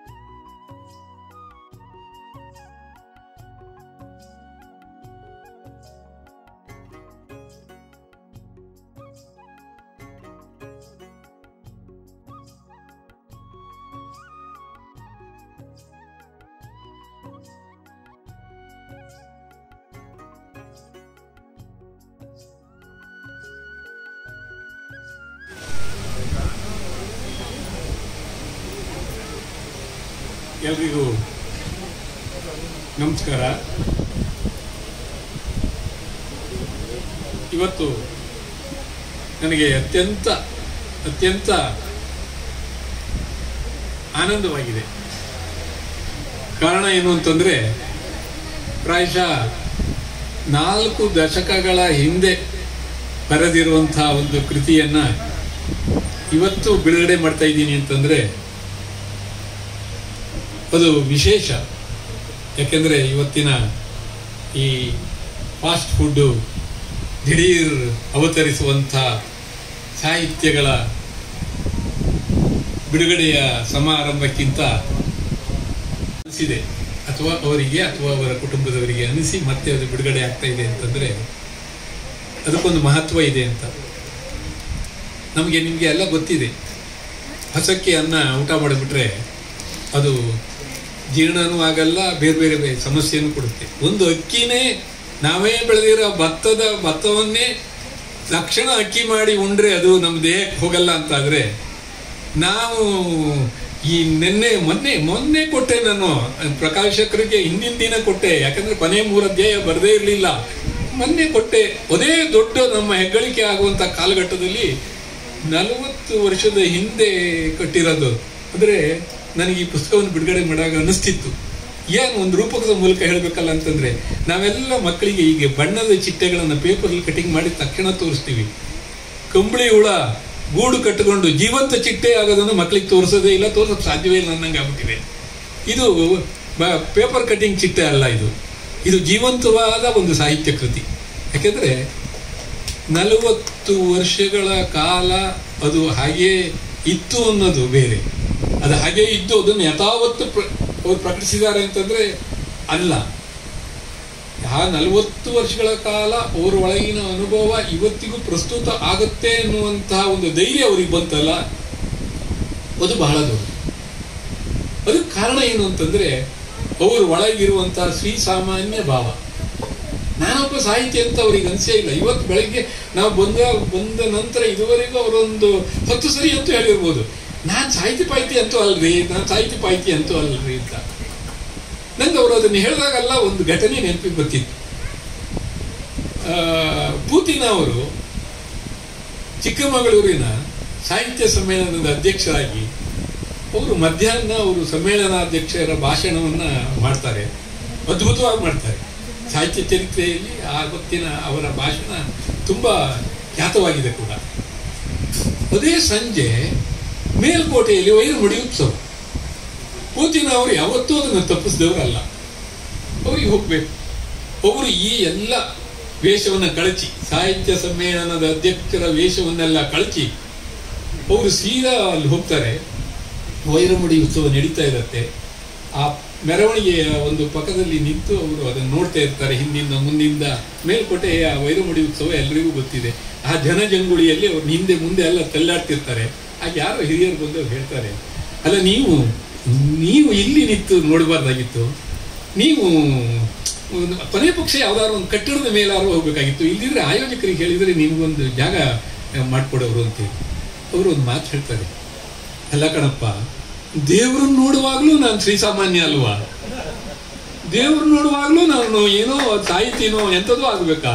ಎಲ್ಲರ ಎದುರಿಗೆ ಅಸಾಮಾನ್ಯ ಅಂತ ಅವನನ್ನು ನಾವು ಅಸಾಮಾನ್ಯ ಅಂತ ದೇವರನ್ನ ಭಾವಿಸೋರು, ನಾವು ಒಂದು ಮೆರವಣಿಗೆ ಕೂಡ ದೇವರ ಎದುರಿಗೆ ವಿನೀತನಾಗಿ ನೋಡಬಾರ್ದಾಗಿ ತೊಳ್ತಿರ್ಬೇಕು, ಹೀಗೆ ಆಗ್ಬೇಕು. ಇಷ್ಟೆಲ್ಲ ಜನ ನೋಡ್ತಿಲ್ವೇನಪ್ಪ, ನಾನೊಬ್ಬ ಏನು ವಿಶೇಷ ಅದರಲ್ಲಿ ಅಂತ ಈ ಶ್ರೀಸಾಮಾನ್ಯ ಭಾವ ಇದೆಯಲ್ಲ ಹೆಗಡೆಯವರಲ್ಲಿ. ಅವರು ಹಾಗಾಗಿ ಇನ್ನು ಅವರ ಯಾಜಿಯವರು ಹೇಳಿದಾಗೆ ಅವರ ಸಾಹಿತ್ಯಕ್ಕಿರುವ ಪೊಟೆನ್ಷಿಯಲ್ ಏನಿದೆ, ಅದರ ಸಾಮರ್ಥ್ಯ ಏನಿದೆ, ಅದರಿಂದ ಅವರು ಇನ್ನೂ ಹೆಚ್ಚು ಎತ್ತರಕ್ಕೆ ಹೋಗ್ಬೋದು ಯಾವುದರಲ್ಲಿ, ಹೆಸರಿನಲ್ಲಿ. ಆದರೆ ಹೆಗಡೆಯವರು ಮಾತ್ರ ಹೀಗೆ ಶ್ರೀಸಾಮಾನ್ಯ ಭಾವದಲ್ಲಿ ಇರ್ತಾರೆ. ಇರುವಂಥ ಗುಣ ಅವರಲ್ಲಿ ಇದೆ. ಇಲ್ಲಿದ್ರೆ 40 ವರ್ಷ ನಾನು ಬರೆದಿದ್ದನ್ನು ನಾನು ಪ್ರಕಟ ಆದ್ರೇನು ಆಗದಿದ್ರೇನು, ಅವ್ರು ಹೇಳಿದ್ರಲ್ಲ, ಆ ಪ್ರತಿಕ್ರಿಯೆಯನ್ನು ಸೂಚಿಸದೇ ಇರುವಂಥ ಸಮಾಜದಲ್ಲಿ ನಡೆಯುವಂಥ ಎಲ್ಲ ಸಂಘರ್ಷಗಳನ್ನು ಇದನ್ನು ಗುರುತಿಸಿದ್ರು ಅದಕ್ಕೆಲ್ಲರೂ ಪ್ರತಿಕ್ರಿಯೆ ಕೊಡಲೇಬೇಕು ಅಂತಿಲ್ಲ. ಒಂದಿಷ್ಟು ಜನ ಸುಮ್ಮನಿರೋದು ವಾಸಿ. ಈಗ ನೋಡಿ ನೀವು, ನಾವೇನಾಗ್ತಾ ಇದೆ ಈ ಫೇಸ್ಬುಕ್ಕಲ್ಲಿ ಏನೋ ಒಂದು ಘಟನೆ ನಡೆಯುತ್ತೆ, ಆ ಘಟನೆ ನಡೀತಿದ್ದ ಹಾಗೆ ಎಲ್ಲರೂ ಪ್ರತಿಕ್ರಿಯೆ ಕೊಡ್ತೀವಿ. ಏನು ನಾವೆಲ್ಲ ಅಲ್ಲಿ ಎಂಥ ಒಂದು ಏನು ಹೇಳಬೇಕು ಸಜ್ಜನರಾಗ್ಬಿಡ್ತೀವಿ ಅಂತಂದ್ರೆ, ನಾವ್ಯಾರು ಅಂಥದ್ದೇನೂ ಮಾಡೇ ಇಲ್ವೇನೋ ಅಂದ ಹಾಗೆ ನಾವು ಅಲ್ಲಿ ಬರಿತಾ ಹೋಗ್ತೀವಿ. ಆ ಘಟನೆ ಸತ್ಯ ಇರ್ಬೋದು, ಸುಳ್ಳು ಇರ್ಬೋದು ಅನ್ನೋದು ಕೂಡ ಯೋಚನೆ ಮಾಡಲ್ಲ. ಒಂದು ಜಗಳ ನಡೀತಾ ಇದೆ ಅಂತಂದ್ರೆ ಅಲ್ಲಿ ನಾವು ಪಾತ್ರ ವಹಿಸ್ತೀವಿ. ಅಲ್ಲಿ ಏನು ಹೋಗಿ ನಿಂತ್ವಿ ಅಂತಂದ್ರೆ ನಾವು ಯಾವುದೋ ಒಂದು ಪರ ಅಂತ ಏನು ನಡೆದಿದೆ ಅನ್ನೋದನ್ನು ತಿಳ್ಕೊಳ್ಳದೇ ಇರೋಷ್ಟು ನಾವು ಅದಕ್ಕೆ ಇದು ಮಾಡ್ತೀವಿ. ಆದರೆ ಈ ಒಂದು ಪ್ರತಿಕ್ರಿಯೆಯನ್ನು ನಿಧಾನಕ್ಕೆ ಕೊಡುವಂಥದ್ದು, ತಣ್ಣೀರನ್ನಾದರೂ ತಣಿಸಿ ಕುಡಿಯುವಂತಹ ಒಂದು ಸಾವಧಾನ ಅಥವಾ ಸಂಯಮ ಇದೆಯಲ್ಲ, ಅದು ನಾವು ಹೆಗಡೆಯವರಲ್ಲೂ ನೋಡ್ಬೋದು, ಮತ್ತೆ ಬಹುತೇಕ ಸಜ್ಜನರಲ್ಲೂ ಅದನ್ನು ನೋಡ್ಬೋದು. ಈಗ ಸಜ್ಜನಿಕೆ ಅಲ್ಲ ಅಂತ ಯಾವುದು ತಕ್ಷಣ ಪ್ರತಿಕ್ರಿಯೆ ಕೊಡೋದು ಅಂತ ಹೇಳ್ತಾ ಇಲ್ಲ ನಾನು. ಆದರೆ ಆ ಪ್ರತಿಕ್ರಿಯೆಯನ್ನು ಕೊಡುವ ಮೊದಲು ಅದು ಏನು ಅನ್ನೋದನ್ನು ತಿಳಿದುಕೊಳ್ಳುವುದಕ್ಕಾದರೂ ಕಿಂಚಿತ್ ಪ್ರಯತ್ನ ನಡಿಬೇಕು. ಹಾಗಾಗಿ ಪೂತಿನ ಅಂತವರು ನಮಗೆ ಈ ಈ ಕಾಲಘಟ್ಟದಲ್ಲಿ ಇದನ್ನು ಅಮ್ಮನವರು, ನಾನು ಅದನ್ನು ಮುಂದುವರೆದು ಹೇಳಿದಾಗ ಕೊನೆಗೆ ಅಲ್ಲಿ ಯಾರೋ ಭಟ್ರು ಅವ್ರ ಮೇಲೆ ಬರೋ ದೇವರನ್ನ ನಾವು ಅಮ್ಮನವರು ಅಂತ ನಂಬ್ತೀವಲ್ಲ, ಅಲ್ಲೂ ಮತ್ತು ಪೂತಿನ ಅವರೇ ನೆನಪಾಗ್ತಾರೆ ನೀವು. ಯಾಕಂದ್ರೆ ಪೂತಿನ ಅವ್ರು ಹೇಳಿದ್ರಲ್ಲ, ದೇವ ಬೊಂಬೆ, ಪೂಜೆ ಆಟ, ಭಕ್ತಿ ವಿಸ್ಮಯ. ನಿಜವಾಗಿಯೂ ಯಾರೋ ಮನುಷ್ಯ ಓಸಿ ನಂಬರ್ ಹೇಳುವಂತ ಮನುಷ್ಯ ದೇವರ ಅಮ್ಮನವ್ರ ಮೇಲೆ ಬಂದಾಗ ಓಸಿ ನಂಬರ್ ಕೂಡ ಹೇಳ್ತಾನೆ, ಅವನು ಗರ್ಭಪಾತವನ್ನು ಕೂಡ ಮಾಡಿಸ್ತಾನೆ, ಅವನು ನಮಗೆ ದೇವರಾಗಿ ಕಾಣಿಸ್ತಾನೆ ಅಂದ್ರೆ ಆ ಭಕ್ತಿ ವಿಸ್ಮಯ ಅಷ್ಟೇ. ಅವನಿಗೆ ಪೂಜೆ ಆಟವೂ ಅಲ್ಲ, ಅದು ನಾಟಕ. ಅದರಲ್ಲಿ ಬರುವಂತ ಆ ಭಟ್ರ ಪೂಜೆ ಇದೆಯಲ್ಲ, ಅದು ಪೂಜೆ ಕೂಡ ಅಲ್ಲ, ನಾಟಕ. ಇನ್ನು ಆ ದೇವರಂತೂ ಬಿಡಿ, ಅದು ಬೊಂಬೆ ಕೂಡ ಅಲ್ಲ, ಅದು ಮೋಸದ ಪ್ರತಿರೂಪ ಅಷ್ಟೇ. ಅದನ್ನ ಇಟ್ಟುಕೊಂಡು ಆ ಕಾಲದಲ್ಲಿ ಅಂಥದ್ದೊಂದು ಕಾದಂಬರಿಯನ್ನು ಬರೆದ್ರಲ್ಲ, ಆ ಕಾದಂಬರಿ ಇವತ್ತಿಗೂ ಪ್ರಸ್ತುತ ಆಗ್ತಾ ಇದೆ ಅಂತ ಅವ್ರಿಗೆ ಅನಿಸಿದ್ದಕ್ಕಾಗಿ ಬಿಡುಗಡೆ ಮಾಡಿದ್ದಾರೆ ಅಂತ ಯಾಕೆ ಹೇಳಿದೆ ಅಂತಂದ್ರೆ, ಅದು ಇವತ್ತಿಗೂ ಪ್ರಸ್ತುತ ಹೌದು. ಅದನ್ನೇ ಸೂಚ್ಯವಾಗಿ ಅವ್ರು ಹೇಳಿದ್ರು. ನಾವು ಯಾವುದೋ ಒಂದು ಘಟನೆ ಒಂದು ಕಾಲಕ್ಕೆ ಆಗಿ ಮುಗಿದು ಹೋಯ್ತು, ಅದು ಮುಂದೆ ಗಡಿಸೋಲ್ಲ ಅಂತ ಹೇಳಕ್ ಸಾಧ್ಯ ಇಲ್ಲ. ಅದರಲ್ಲಿ ಒಂದು ಜೀವಂತಿಕೆ ಇರುವುದು ನಿಜ. ಆದರೆ ಅದು ಇವರ ಗಟ್ಟಿ ಅನುಭವ ಆದರೆ ಅದು ಯಾವ ಕಾಲಕ್ಕೂ ಪ್ರಸ್ತುತ ಆಗಬಲ್ಲದು, ಆಗುತ್ತೆ, ಆಗಿದೆ ಅದು. ಹಾಗಾಗಿ ಮತ್ತೆ ಜೊತೆಗೆ ಅಲ್ಲಿ ಬರುವಂಥ ಆ ಭಟ್ರ ಮಗಳಿರ್ಬೋದು, ಎಲ್ಲಕ್ಕಿಂತ ಹೆಚ್ಚಿಗೆ ಅವರು ಹೇಳಿದ್ರು. ಆದರೆ ನನಗೆ ಆ ಅಂತೋನಿಯ ಭಾಷೆ ಇದೆಯಲ್ಲ, ಅದು ಬಹಳ ಖುಷಿ ಅನ್ನಿಸ್ತು. ಅದನ್ನು ಎಷ್ಟು ಅವನೊಬ್ಬ ಕ್ರಿಶ್ಚಿಯನ್ ಅನ್ನೋದು ಏನು, ಎಲ್ಲೋ ಅವನು ಮಗುವಾಗಿ ಸಿಕ್ಕಾಗ ಅವನ ಕೊಳ್ಳಲ್ಲಿ ಒಂದು ಕ್ರಾಸ್ ಇತ್ತು ಅನ್ನೋ ಕಾರಣಕ್ಕಾಗಿ ಅವನನ್ನ ಕ್ರಿಶ್ಚಿಯನ್ ಅಂತ ಹೇಳಿ ಯಾರೋ ಹೇಳಿದ್ದು ಒಂದು ಹೆಸರನ್ನು ಇಟ್ಟಿರೋದು ಬಿಟ್ರೆ ಅವನು ಕ್ರಿಶ್ಚಿಯನ್ ಅಂತ ಗೊತ್ತಿಲ್ಲ. ಅದು ನಮ್ಮೆಲ್ಲರಿಗೂ ಗೊತ್ತಿರುವಂಥದ್ದೇ, ಹುಟ್ಟಿನಿಂದ ಯಾವ ಜಾತಿ ಅಲ್ಲ. ಆದರೆ ಅವನನ್ನ ಆ ಭಟ್ರು ತಮ್ಮ ಮನೆಯ ಆಳಾಗಿ, ಅದಕ್ಕಿಂತ ಹೆಚ್ಚಾಗಿ ತಮ್ಮ ಬಲಗೈ ಬಂಟನಾಗಿ ಇಟ್ಟುಕೊಂಡು ಅವನು ಪ್ರತಿರೋಧ ಯಾವಾಗಲೂ ನೋಡಿ, ಪ್ರತಿರೋಧಗಳು ಹುಟ್ಟೋದು ಮಗ್ಲಲ್ಲೇ. ಅದು ಸಂಘರ್ಷ ಹಾಗೆ ಅದು ಹುಟ್ಟುವುದು.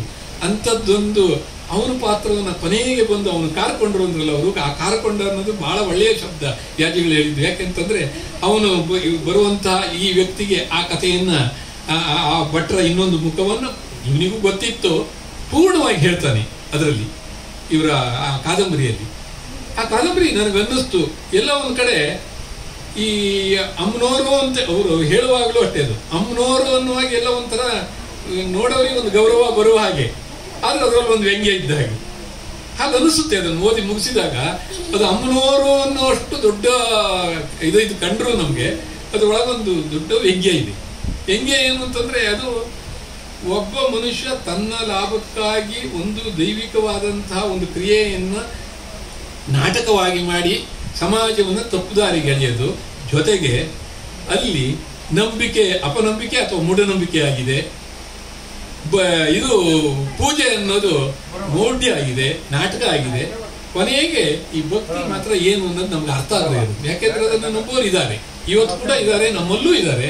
ನಾವು ಕೆಲವು ವೇಳೆ ಅಂಥದನ್ನು ನಮ್ಮ ದಿಢೀರ್ ಹೊಡೆಯುವ ಮಟ್ಟಗಿಂತ ಇಂಥ ಮೊಟ್ಟೆ ಮೇಲೆ ಪ್ರೀತಿ ಇರೋದ್ರಿಂದ ನಾನು ಹೆಗಡೆಯವರ ಕಾರ್ಯಕ್ರಮಕ್ಕೆ ಬರಲೇಬೇಕು ಅಂತೇಳಿ, ಸತ್ಯ ಹೇಳಬೇಕು ಅಂತಂದ್ರೆ ಬಹಳ ಇತ್ತು, ಒತ್ತಡ ಇತ್ತು. ಆದರೂ ಕೂಡ ಅವರ ಮೇಲಿನ ಪ್ರೀತಿಗೆ ಇಲ್ಲಿ ಬಂದ ಮೇಲೆ ಕೂಡ ಹಾಗೆ ಅನ್ನಿಸ್ತು.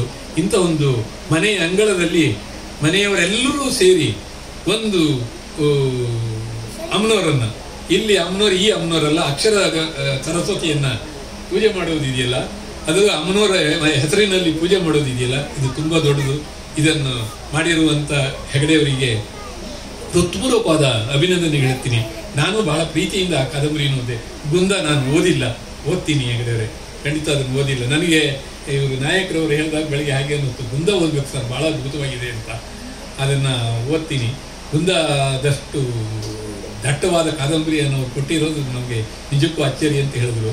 ಆದರೆ ನಿಮ್ಮ ಮೊದಲ ಕಾವ್ಯವನ್ನು ಮೊದಲ ಕೃತಿಯನ್ನು ಬಿಡುಗಡೆ ಮಾಡುವಂಥ ಅವಕಾಶವನ್ನು ನಾನು ಕೊಟ್ಟಿದ್ದಕ್ಕೆ ನಿಮ್ಮನ್ನು ಮನಸಾರೆ ವಂದಿಸಿ ಇಲ್ಲಿ ಕರೆದು, ಯಾಕಂದರೆ ಶರಾವತಿ ತೀರ ಅನ್ನೋದು ನನ್ನ ತವರು.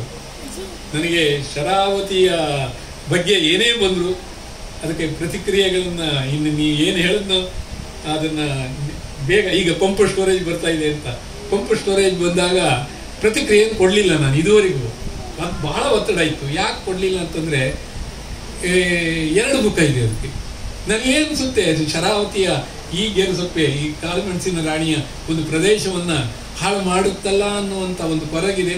ಮತ್ತೆ ಶರಾವತಿ ಬರೀ 142 ಕಿಲೋಮೀಟರ್ ದೂರ ಹರಿಯುವಂಥ ಒಂದು ನದಿಯ ಮೇಲೆ ಎಷ್ಟು ಯೋಜನೆಗಳು, ಧಾರಣಾ ಸಾಮರ್ಥ್ಯವನ್ನು ಯೋಚನೆ ಮಾಡದೆ ಇಷ್ಟೆಲ್ಲ ಮಾಡಬೇಕಾ ಅನ್ನುವಂಥದ್ದಿದೆ. ಇದೆಲ್ಲದ್ರ ಜೊತೆಗೆ ಇನ್ನೊಂದು ಪ್ರಶ್ನೆ ಇದೆ, ಸತ್ಯವಾದ ಇದು, ನಾನು ಅದ್ರ ಪರವಾಗಿ ಹೇಳ್ತಾ ಇಲ್ಲ. ಇನ್ನೊಂದೇನಿದೆ ಅಂದರೆ, ಇವತ್ತು ನಮ್ಮಲ್ಲಿ ಸೋಲಾರ್ ಬೆಳಕು ನಮ್ಮೆಲ್ಲ, ಇವತ್ತು ನಮಗೆ ನೀವು ಇತ್ತೀಚೆಗೆ ನೋಡಿರ್ಬೋದು, ಯಾವುದೇ ದೊಡ್ಡ ವಿದ್ಯುತ್ ಯೋಜನೆ ಬರಲಿಲ್ಲ. ಮೊದಲು ಅಲ್ಲಿ ಬಂತು, ಇಲ್ಲಿ ಬಂತು, ನಾಗಲಾಪುರದಲ್ಲಿ ಬರುತ್ತೆ, ಇದರಲ್ಲಿ ಬರುತ್ತೆ, ತದಡಿಲಲ್ಲಿ ಬರುತ್ತೆ ಅಂತ ಹೇಳಿರೋ ಯೋಜನೆಗಳೆಲ್ಲ ಯಾಕೆ ಹೋದವು ಅಂತಂದರೆ, ಇವತ್ತು ನಮಗೆ ಸೋಲಾರ್ ಸುಲಭವಾಗಿ ಲಭ್ಯವಾಗಿದೆ. ಆ ಸೋಲಾರ್ ಸುಲಭವಾಗಿ ಲಭ್ಯವಾಗಿರೋ ಸೋಲಾರನ್ನು ಗ್ರಿಡ್ಡಲ್ಲಿ ಉಳಿಸ್ಕೋಬೇಕು ಅಂತ ಆದರೆ ನಮಗೊಂದಿಷ್ಟು ಪಂಪ್ ಸ್ಟೋರೇಜ್ ಸ್ಕೀಮ್ ಬೇಕೇ ಬೇಕಾಗಿದೆ. ಬೇಕೇ ಬೇಕು ಅಂದಾಗ ಅದು ಇಲ್ಲೇ ಆಗಬೇಕಾ ದೊಡ್ಡ ಪ್ರಶ್ನೆ ಇದೆ. ಆದರೆ 2 ಡ್ಯಾಮ್ಗಳು ಹೀಗೆ ಸಿಕ್ಕಲ್ಲದೆ ಬೇರೆ ಜಾಗದಲ್ಲಿ ಕರ್ನಾಟಕದಲ್ಲಿ ಸಿಗುವುದೂ ಕಷ್ಟ ಇದೆ. ಹೀಗೆ ಅದ್ರ ಬಗ್ಗೆ ನನಗೆ ಸ್ವಾಭಾವಿಕವಾಗಿ ಒಂದು ಗೊಂದಲ ಇದೆ. ಹೌದಾ, ಬೇಕೋ ಬೇಡೋ ಅಂತೇಳಿ ಸರ್ಕಾರ ಮಾಡುತ್ತೆ, ನಾವೆಲ್ಲ ಏನೋ ಒಂದು ಪ್ರತಿಕ್ರಿಯೆ ಕೊಡೋದು ದೊಡ್ಡ ವಿಚಾರ ಅಲ್ಲ, ಇದೆಲ್ಲ ಬೇರೆ. ಆದರೆ ಈ ಬೇಕು ಬೇಡಗಳ ತಾಕಲಾಟದಲ್ಲಿದೆ. ಅಷ್ಟಾಗಿಯೂ ಶರಾವತಿ ಕಡಿಮೆ, ನಮ್ಮ ಕಡಿಮೆ. ನಾವು ಈ ಜಗತ್ತಿಗೆ ನಿಮ್ಗೆಲ್ರಿಗೂ ಒಂದು ನೆನಪಿಗಾಗಿ ಒಂದು ಮಾತಾಡ್ತೀನಿ. ಭಾರತದಲ್ಲಿ ಯಾವುದಾದರೂ ಒಂದು ನದಿ ಪುಸ್ತಕ ಬಿಡುಗಡೆಗೊಳಿಸಿ ಹೆಗಡೆಯವರ ಬಗ್ಗೆ ಮತ್ತು ಪುಸ್ತಕದ ಬಗ್ಗೆ ಮೆಚ್ಚುಗೆಯ ಮಾತುಗಳನ್ನು ಆಡಿದ ಡಾಕ್ಟರ್ ಗಜಾನನ್ ಶರ್ಮಾ ಅವರಿಗೆ ಪ್ರೀತಿಪೂರ್ವಕವಾದ ಧನ್ಯವಾದಗಳು. ಆನಂದ್ ಹೆಗಡೆ ದೂರದ ತೈವಾನ್ನಿಂದ ಈ ಕಾರ್ಯಕ್ರಮವನ್ನ ನೇರವಾಗಿ ವೀಕ್ಷಿಸ್ತಾ ಇದ್ದಾರೆ. ಹಾಗೆಯೇ ಕಾರ್ಯಕ್ರಮದಲ್ಲಿರುವಂತಹ ಎಲ್ಲ ಗಣ್ಯರಿಗೆ ತನ್ನ ನಮಸ್ಕಾರಗಳನ್ನ ಮತ್ತು ಅಪ್ಪನಿಗೆ ಶುಭಾಶಯಗಳನ್ನು ತಿಳಿಸಿ ಅಂತ ಹೇಳಿದ್ದಾರೆ. ಈ ಸಂದರ್ಭದಲ್ಲಿ ಪ್ರೀತಿಪೂರ್ವಕವಾಗಿ ಅವರನ್ನು ಕೂಡ ನಾವು ನೆನಪಿಸಿಕೊಳ್ತಾ ಇದ್ದೇವೆ. ಯಾಕೆಂದ್ರೆ ಮಕ್ಕಳೇ ಕೂಡ ಮಾತಾಡಿದ್ರೆ ಮತ್ತಷ್ಟು ಬರುತ್ತೆ. ವೇದಿಕೆ ಮೇಲಿನ ಎಲ್ಲ ಗೆಳೆಯರು, ಮುಖ್ಯವಾಗಿ ಈ ಅಮ್ಮನವರನ್ನ ಅನಾವರಣಗೊಳಿಸಿದ ಸುಬ್ರಹ್ಮಣ್ಯ ಹೆಗಡೆ ಅಭ್ಯರ್ಥಿ, ನಿಮಗೆ ಅಭಿನಂದನೆ. ಮತ್ತೆ ಈ ಒಂದು ಇಡೀ ಈ ಊರನ್ನೆಲ್ಲ ನಮ್ಮನ್ನು ಸುತ್ತ ತಂದಿದ್ದೀರಲ್ಲ, ಈ ಹೆಸರಿನ ನಡುವೆ ಅದ್ಭುತವಾದ. ಯಾಕೆಂದರೆ ಬರೀ ಯಕ್ಷಗಾನದಲ್ಲಿ ಕೊಂಡದ ಕುಳಿ ಕೇಳ್ತಾ ಇದ್ವಿ, ತೋಟಿ ಮನೆ ಕೇಳ್ತಾ ಇದ್ವಿ, ಹೀಗೆಲ್ಲ ಕೇಳ್ತಾ ಹೋದ್ರೆ ಎಲ್ಲೆಲ್ಲಿ ಇದೆ ಅವು ಅನ್ನೋದು ಗೊತ್ತಿಲ್ಲ. ಇಲ್ಲಿಂದ ಭಾಳ ದೂರ ಅಲ್ಲ ನನ್ನ ಊರು ಗೋಕರ್ಣ. ಆದರೆ ಗೋಕರ್ಣದವರಿಗೆ ಹೊನ್ನಾವರ, ಮೂರೂರು, ಸಿರ್ಸಿ ಏನೋ ಒಂದು ಸ್ವಲ್ಪ ಕನೆಕ್ಷನ್ಸ್ ಬರುತ್ತೆ. ಆ್ಯಕ್ಚುಲಿ ನಾನು ಪುರೋಹಿತನಾಗಿದ್ದರೆ ಬಹುಶಃ ಈ ಏರಿಯಾದಲ್ಲಿ ತುಂಬ ಜನ ನನ್ನ ಶಿಷ್ಯರು ಇರ್ತಾ ಇದ್ರು. ಯಾಕೆಂದರೆ ನೀವೆಲ್ಲ ನನ್ನ ಶಿಷ್ಯರು. ಆದರೆ ಈ ಗುರುವನ್ನು ನೀವು ಫಾಲೋ ಮಾಡಬೇಡಿ. ಗುರು ಬಗ್ಗೆ ಯಾಕೆ ಹೇಳ್ತೇನೆ ಅಂದರೆ, ನನ್ನ ಬಗ್ಗೆ ನಾನು ಕೆಟ್ಟದ್ದು ಹೇಳ್ತೇನೆ ಅಂತಲ್ಲ, ನಾನು ಕೆಟ್ಟ ಗುರು ಆಗ್ತಾ ಇದ್ದೆ. ಹಾಗಾಗಿ ಅದೇನೇ ಇರಲಿ, ನಮ್ಮಲ್ಲಿ ಯಾವುದೇ ಒಂದು ಮುಖ್ಯವಾದ ವಿಚಾರಕ್ಕೆ ನಾವು ನಮ್ಮನ್ನು ತೊಡಗಿಸ್ಕೊಳ್ಳೋದಕ್ಕಿಂತ ಮುಂಚೆ 2 ವಿಭಿನ್ನವಾದ ನೆಲೆಯಲ್ಲಿ ಒಂದನ್ನು ಅರ್ಥ ಮಾಡ್ಕೊಳ್ಳೋದಕ್ಕೆ ಬಯಸ್ತೇವೆ. ಯಾಕೆಂದರೆ ನಮ್ಮ ನಡುವೆ 2 ಇರಬೇಕು. ಈಗ ಒಂದು ನಾಣ್ಯಕ್ಕೆ 2 ಮುಖಗಳು ಸರಿಯಾಗಿದ್ದರೆ ಅದೇನಾಗುತ್ತೆ, ಅದು ನಾಣ್ಯ ಅಂತ ಹೇಳಿಸ್ಕೊಳುತ್ತೆ. ಹಾಗೆ ಕೆಲವು ಅಭಿಪ್ರಾಯಗಳನ್ನು ಹೇಳುವಾಗ ಈ ಜಗತ್ತು 2ರ ನಡುವೆ ಹೊಯ್ದಾಡ್ತಾ ಇರುತ್ತೆ. ಈಗ ಬದುಕಿನ ಸಂದರ್ಭದಲ್ಲಿ ಹೆಣ್ಣು ಗಂಡು ಹೀಗೆ ಅನೇಕ ರೀತಿಯಲ್ಲಿ ನಾವು ಹೇಳ್ತಾ ಹೋಗ್ಬೋದು. 2 ಆ 2ರ ನಡುವೆ ಈಗ ದೈವ ಅಥವಾ ದೆವ್ವ ಇವು ಕೂಡ ಆ 2ರ ನಡುವೆ ನಡೆಯುವಂಥದ್ದು. ಹಾಗೆ ನಾವು ಅಭಿಪ್ರಾಯಗಳನ್ನು ಸಂಗ್ರಹಿಸ್ಕೊಂಡು ಹೋದಾಗಲೂ ಒಬ್ಬ ಟಾಲ್ಸ್ಟಾಯ್ ಗ್ರೇಟ್ ಅಂತ ಹೇಳ್ತಾರೆ, ಇನ್ನೊಬ್ಬ ಇಲ್ಲ ದಾಸ್ತೋವ್ಸ್ಕಿ ಅವನೇ ಗ್ರೇಟ್. ಅಲ್ಲಿ ದಾಸ್ತೋವ್ಸ್ಕಿ ಹೇಳೋದಾಗ್ಲಿ ಅಥವಾ ಟಾಲ್ಸ್ಟಾಯ್ ಹೇಳೋದಾಗ್ಲಿ ಯಾವ ಅಂತರ ಇರೋದಿಲ್ಲ ಜಾಸ್ತಿ. ಟಾಲ್ಸ್ಟಾಯ್ ಏನು ಹೇಳ್ತಾನೆ, ಈ ಎಲ್ಲ ರೂಪಗಳ ನಡುವೆ ನಾನು ಇಲ್ಲಿ ಒಂದು ನನ್ನ ಸಣ್ಣ ಸ್ಥಳವನ್ನು ಒಂದು ಒಳ್ಳೆಯ ಹೂಬಳ್ಳಿಗಾಗಿ ಆರಿಸ್ಕೊಳ್ಳಿ ಅಂತ ಅವನು ಹುಡುಕ್ತಾ ಇರ್ತಾನೆ. ಅದು ಟಾಲ್ಸ್ಟಾಯ್ ಮನಸ್ಸು. ದಾಸ್ತೋವ್ಸ್ಕಿ ಹಾಗಲ್ಲ, ಇದು ಇಲ್ಲಿ ತೊಂದರೆ ಇದೆ, ಈ ತೊಂದರೆ ಇದೆ, ಮತ್ತೊಂದು ತೊಂದರೆ ಇದೆ, ಅದು ತೊಂದರೆ, ಇಲ್ಲಿ ಏನೋ ಇದಾಗಿತ್ತು, ಇಲ್ಲಿ ಸರಿ ಇಲ್ಲ, ಇದನ್ನ ಇನ್ನೂ ಏನೋ ಮಾಡಬೇಕಿತ್ತು, ಇಲ್ಲಿ ನೋಡಿ ಎಷ್ಟು ಇದು ಯಾವ ರೀತಿ ಛೆ ಅಂದರೆ ಈ ಕೇವಲ ತಮ್ಮ ಬೇಸರವನ್ನು ವ್ಯಕ್ತಪಡಿಸುವುದರಲ್ಲಿಯೇ ತಮ್ಮನ್ನು ತಾವು ತೊಡಗಿಸ್ಕೊಂಡಿರುವಂತಹ ಒಂದು ಕ್ರಮ.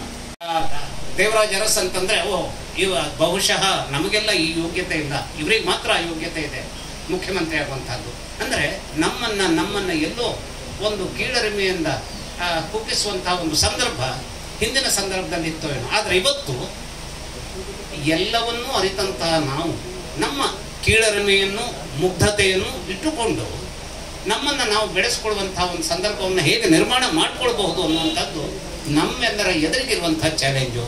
ಅಂತಹ ಚಾಲೆಂಜಿನ ಸಂದರ್ಭದಲ್ಲಿ ನಮ್ಮ ಹಳೆಯ ಕಾಲದ ಆ ಎಳೆಗಳು ಏನಿದೆಯೋ ಅದನ್ನು ಇವತ್ತು ತೋರಿಸಬಹುದಾದಂತಹ ಒಂದು ಶಕ್ತಿಯನ್ನು ಪ್ರದರ್ಶಿಸ್ತಾ ಅದನ್ನು ಹೊಸ ರೀತಿಯಲ್ಲಿ ಹೇಗೆ ಹೇಳಬಹುದು, ಹೊಸ ರೀತಿಯಲ್ಲಿ ಹೇಳುವಂತಹದ್ದು ಒಂದು ಕಲೆಗಾರಿಕೆ. ಆದರೆ ಆ ಹಿಂದೆ ಇದ್ದಿದ್ದನ್ನೇ ನಾವಿವತ್ತು ಎಷ್ಟೆಷ್ಟು ಕಡೆ ಒಂದಿಷ್ಟು ಪ್ರದರ್ಶನಕ್ಕೆ ಹೋಗ್ತೀವಿ, ಅಲ್ಲಿ ಆ ಮೂಡೆ ಅಕ್ಕಿ ಮೂಡೆ ಕಟ್ಟಿರ್ತಾರೆ, ಇನ್ನೊಂದೇನೋ ಮಡಿಕೆ ತೋರಿಸ್ತಾರೆ, ಇನ್ನೊಂದೇನೋ ಬೀಸೋ ಕನ್ನನ್ನು ತೋರಿಸಿರ್ತಾರೆ. ಅಂದ್ರೆ ಆ ಕಾಲವನ್ನೇ ಇವತ್ತು ರೀಕ್ರಿಯೇಟ್ ಮಾಡ್ತಾರೆ. ಹಾಗೆ ಆ ಕಾಲವೇ ರೀಕ್ರಿಯೇಟ್ ಆದಂತಹ ಅಮ್ಮನವರು ನಮ್ಮೆದುರಿಗೆ ಇವತ್ತಿನ ಒಂದು ಅಮ್ಮನವರು ಇವತ್ತು ಚಾಮುಂಡಿ ದೇವಸ್ಥಾನ ಮೈಸೂರಿಗೆ ಹೋದರೆ, ಗೋಕರ್ಣದಲ್ಲಿ ಭದ್ರಕಾಳಿಗೆ ಹೋದರೆ ಆ ಅಮ್ಮನವ್ರು ಹೇಗೆ ಕಾಣ್ತದೋ ಆ ಅಮ್ಮನವರು ಇವತ್ತು 50 ವರ್ಷಗಳ ಹಿಂದೆ ಕಾಣ್ತಾ ಇರುವಂತಹ ಅಮ್ಮನವರು ಎರಡರಲ್ಲೂ ಯಾವುದೇ ದೊಡ್ಡ ಸ್ವರೂಪದ ಒಂದು ಅಂತರ ಇಲ್ಲ. ಆದರೆ ಅದು ಎರಡು ಡಿಫರೆಂಟ್ ಆಗಿದೆ. ಆ ಎರಡು ಡಿಫರೆನ್ಸ್ ಏನು ಅನ್ನುವಂಥದ್ದನ್ನು ನಮ್ಮ ಬುದ್ಧಿ ಹೇಗೆ ಅದನ್ನು ಅರ್ಥಕೊಳುತ್ತೋ ಅದೇ ರೀತಿಯಲ್ಲಿ ಈ ಕೃತಿಯನ್ನು ನಾವು ಇವತ್ತು ಅವತ್ತಿನ ಸಂದರ್ಭದ ಒಂದು ಆವರಣದೊಂದಿಗೆ ಓದಿದರೆ ರಿಯಲಿ ಅಮ್ಮನವರು ಬಹಳ ಒಳ್ಳೆಯ ಕೃತಿ. ಅದು ಇವತ್ತು ಒಳ್ಳೆಯ ಕೃತಿ, ಅಂದೂ ಒಳ್ಳೆಯ ಕೃತಿ ಇತ್ತು. ಆದರೆ ನಿಮ್ಮೊಳಗಿನ ಏನೋ ಒಂದು ಹಿಂಜರಿಕೆ. ನೀವು ಅಬ್ಬಳಿಯವರಲ್ಲಿ ಸರಳವಾಗಿರುವಂತಹ ಅತ್ಯಂತ ವಿನಯಶೀಲ ವ್ಯಕ್ತಿಯವರು. ಅವರಲ್ಲಿ ಇಷ್ಟೊಂದು ಕ್ರಾಂತಿಯ ಭಾವನೆ ನನಗೆ ಗೊತ್ತಿರಲಿಲ್ಲ. ಕ್ರಾಂತಿಕಾರಿಗಳು ಬಂಡಾಯದವರೆಗೆ ಅವರ ಸಾಹಿತ್ಯದಲ್ಲಿ ಅವರ ಗುಂದ ಕಾದು ಹೋದೆ. ಅಲ್ಲಿದ್ದೇನೆಂದ್ರೆ ಮೇಲ್ಜಾತಿಯ ಬ್ರಾಹ್ಮಣನೊಬ್ಬ ಅವರ ಜೇಡಿದಾರ ಒಕ್ಕಲರನ್ನೇ ತೊಂದರೆ ಕೊಡ್ತಾರೆ, ಶೋಷಣೆ ಮಾಡ್ತಾರೆ. ಗುಂದ ಅಂತ ನೆಲಗಟ್ಟು ಆ ಬಡಪಾಯಿಯ ರೈತನ ಗುಂತವನ್ನೇ ಕೆಲಸ ಮಾಡಿಬಿಡ್ತಾನೆ ಮೇಲ್ಜಾತಿಯವರು. ಇದು ಶೋಷಣೆ ಒಂದು ಭಾಗ. ಅದೇ ರೀತಿಯಲ್ಲಿ ಈ ಗುಂತದಲ್ಲಿ ಅಮ್ಮನವರ ಹೆಸರು, ಅದೇ ಧರ್ಮದ ಹೆಸರಿನಲ್ಲಿ ಜನರನ್ನ ಮೋಸ ಮಾಡುದು ಈಗಲೂ ಇದೆ. ಇದು ಆ ಕಾಲದ ಕತೆ, 40 ವರ್ಷದಿಂದ ಬಂದ ಕತೆ ಆದರೂ ಕೂಡ ಈಗಲೂ ಪ್ರಸ್ತುತವಾಗಿದೆ. ಈಗಲೂ ದೇವರ ಹೆಸರಲ್ಲಿ ಮೋಸ ಮಾಡ್ತಾರೆ, ಬೇರೆ ಬೇರೆ ಹೆಸರು ಮಾಡ್ತಾ ಇದ್ದಾರೆ. ಹಾಗಾಗಿ ಇದನ್ನು ಯಾವ ರೀತಿ ಕಾದಂಬರಿ ಅಂತ ಹೇಳ್ತೇನೆ ಅಂದ್ರೆ, ಇದು ಅವರ ಕಾಲದಲ್ಲಿ ಬಂಡಾಯ ಸಾಹಿತ್ಯ ಆಗಿತ್ತು ಬಹುಶಃ. ಇದನ್ನ ಧನ್ಯವಾದಗಳು. ಅಮ್ಮನೂರು ಕಾದಂಬರಿಗೆ ಅವರು ಬೆನ್ನುಡಿಯನ್ನು ನೀಡಿ ಕೂಡ ಸಹಕರಿಸಿದ್ದಾರೆ. ಹಾಗಾಗಿ ಅವರಿಗೆ ವಿಶೇಷವಾಗಿ ಕೃತಜ್ಞತೆಗಳನ್ನು ಅರ್ಪಿಸಿ ಮುಂದುವರಿತಾ ಇದ್ದೇವೆ. ಎಲ್ಲ ಗೌರವಾನ್ವಿತರೆ, ಆತ್ಮೀಯರು, 40 ವರ್ಷಗಳ ಕೆಳಗಡೆ ಅಬ್ಳಿ ಹೆಗ್ಡೆ ಈ ಪುಸ್ತಕ ಬರೀತಾ ಇದ್ದಾಗ ಕರೆಂಟ್ ಸಹ ಇರಲಿಲ್ಲ, ಧ್ವನಿವರ್ಧಕನೂ ಇರಲಿಲ್ಲ. ಹಾಗಾಗಿ ಈ ಪುಸ್ತಕ ಬಿಡುಗಡೆ ಆಗುವಾಗ ಅದೇ ಕ್ಷಣಕ್ಕೆ ಕರೆಂಟ್ ಹೋಯಿತು. ಮತ್ತೊಮ್ಮೆ ನಾನು ಮೈಕ್ ಇವಾಗ ಸೌಂಡ್ ಹೋಯಿತು. ಇದು ಎರಡೂ ಸಹ ಶುಭ ಸೂಚನೆ ಅಂತ ಹೇಳಿಕೊಂಡು ಕಳೆದ 25 ವರ್ಷಗಳಿಂದ ಮಂಗಳೂರನ್ನು ಕೇಂದ್ರವಾಗಿಟ್ಟುಕೊಂಡು ನಡೆಸಿಕೊಂಡು ಬಂದಿರುವಂಥ ಕಲ್ಲಜ್ಜಿ ಪ್ರಕಾಶನದ ಮೂಲಕ ಅಬ್ಳಿ ಹೆಗ್ಡೆಯವರ ಗುಂದ ಪುಸ್ತಕ ಬಿಡುಗಡೆ ಆಗಿ ನಾನು ಇಲ್ಲಿ ಮನೆಗೆ ಬರುವಾಗ ಅವರ ಮೊಮ್ಮಗಳಿಗೆ 3 ತಿಂಗಳಾಗಿತ್ತು ಹೆಚ್ಚು ಕಡಿಮೆ. ಈಗ ಪುನಃ 3 ವರ್ಷ ಆದಮೇಲೆ ಪುನಃ ಅವರ ಮನೆಗೆ ಬರ್ತಾ ಇದ್ದೇನೆ. ನನಗೆ ಏನು ಭಯ ಇತ್ತು ಅಂತ ಹೇಳಿದರೆ, ಈ ಅಮ್ಮನವ್ರ ಪುಸ್ತಕದ ಪ್ರಭಾವದಿಂದ ಖಾಲಿ ಪೆಪ್ಪರ್ಮೆಂಟು ಮಾತ್ರ ಇರ್ತದ, ಇಲ್ಲ ಕವಳದ ತಟ್ಟೆ ಇರ್ತದ ಇಲ್ಲೋ ಒಳಗೆ ಅಂತ ಭಯ ಇತ್ತು. ಇಲ್ಲಿ ಬಂದು ಊಟ ಮಾಡದೆ ಹೋದ್ರೂ ತೊಂದರೆ ಇಲ್ಲ, ಒಂದು ಕವಳ ಹಾಕದೆ ಹೋದರೆ ಅದು ಸರಿ ಆಗಲಿಕ್ಕಿಲ್ಲ ಅಂತ ಭಾವಿಸ್ಕೊಳ್ತೇನೆ. ಆದರೆ ಕವಳದ ತಟ್ಟೆ ಬಂದಾಗೆ ನೋಡಿದೆ ನಾನು. ಹಾಗಾಗಿ ಆತ್ಮೀಯರೇ, ಯಾಕೆ ಈ ರೀತಿಯ ಒಂದು ಸ್ವಲ್ಪ ಲಘುವಾದ ದಾಟಿಯಲ್ಲಿ ಮಾತು ಶುರು ಮಾಡಿದೆ ಅಂತ ಹೇಳಿದರೆ, ವ್ಯಕ್ತಿಗೆ 40 ವರ್ಷ ಆದಾಗ ನನ್ನದು ಹೆಚ್ಚು ಕಡಿಮೆ 40 ಪುಸ್ತಕ ಬಂತು ಅಂತ ಹೇಳಿಕೊಳ್ಳುವಂಥ ದಿನಮಾನಗಳಲ್ಲಿ 40 ವರ್ಷ ಆದಮೇಲೆ ಬರೆದು ಏನು ಅವರು ತಮ್ಮ ಕೃತಿಯನ್ನು ಇವತ್ತು ಸಾಂಕೇತಿಕವಾಗಿ ಬೆಳಕಿಗೆ ತರ್ತಾ ಇದ್ದಾರೆ. ಆ ನೆಲೆಯಲ್ಲಿ ನಾನು ಪುಸ್ತಕದ ಬಗ್ಗೆ ಏನೂ ಮಾತಾಡಬಾರ್ದಂತ ಇದನ್ನು ಎಲ್ಲ ಹಿರಿಯರು ಮಾತಾಡಿದ ನೆಲೆಯಲ್ಲಿ ಆ ಪುಸ್ತಕ ಎಲ್ಲಿ ತನಕ ಅಂದರೆ ಎಲ್ಲ ಕನ್ನಡದ ಎಲ್ಲ ಸಾಹಿತ್ಯ ಪಂಥಗಳನ್ನು, ಅಂದರೆ ಬಂಡಾಯ, ನವ್ಯ, ನವ್ಯೋತ್ಸವ ಎಲ್ಲವನ್ನೂ ಸಹ ಒಂದು ಪುಸ್ತಕದಲ್ಲಿ ಕಾಣ್ಬೋದು. ಅದನ್ನು ಇಲ್ಲಿ ಅನೇಕರು ಹೇಳಿದರು ವಿವಿಧ ರೀತಿಯಲ್ಲಿ.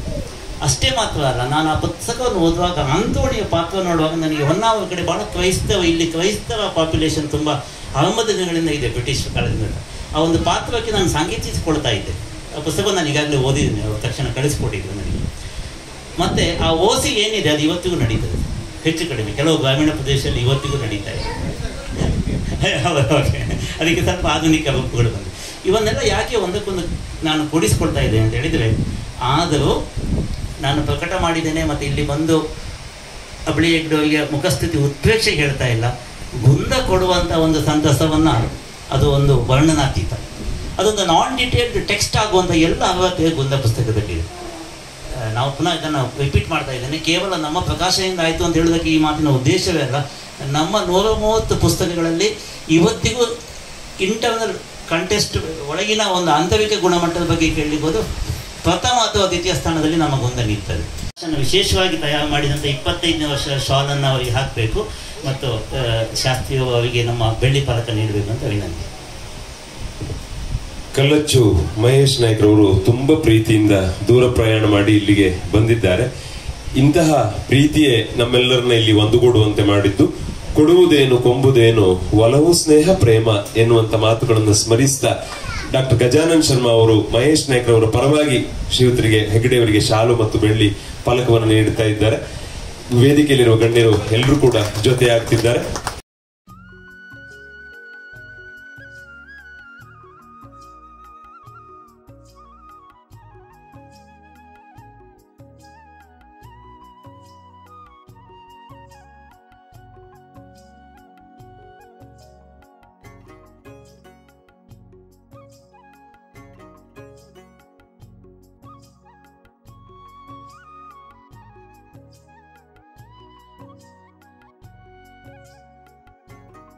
ಹಂಚಿಕೊಂಡಿದ್ದಾರೆ.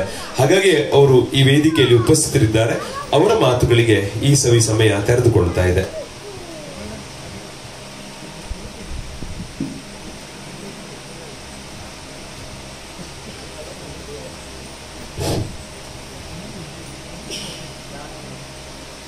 ಶಕ್ತಿಯ ಕೊಡು, ಶಕ್ತಿಯ ಕೊಡು, ಶಕ್ತಿಯ ಕೊಡು ಹೇ ಪ್ರಭು. ಸತ್ಯಕ್ಕಾಗಿ ನಿಲ್ಲುವ ಛಲವ ದೀಪ್ತಿಗೊಳಿಸು ನಮ್ಮಳು. ಎಡರ ಕಡಲ ತೆರೆ ಹೆಡೆಗಳು ಬೋರ್ಗರೆಯುತ್ತ ಬಂದರು.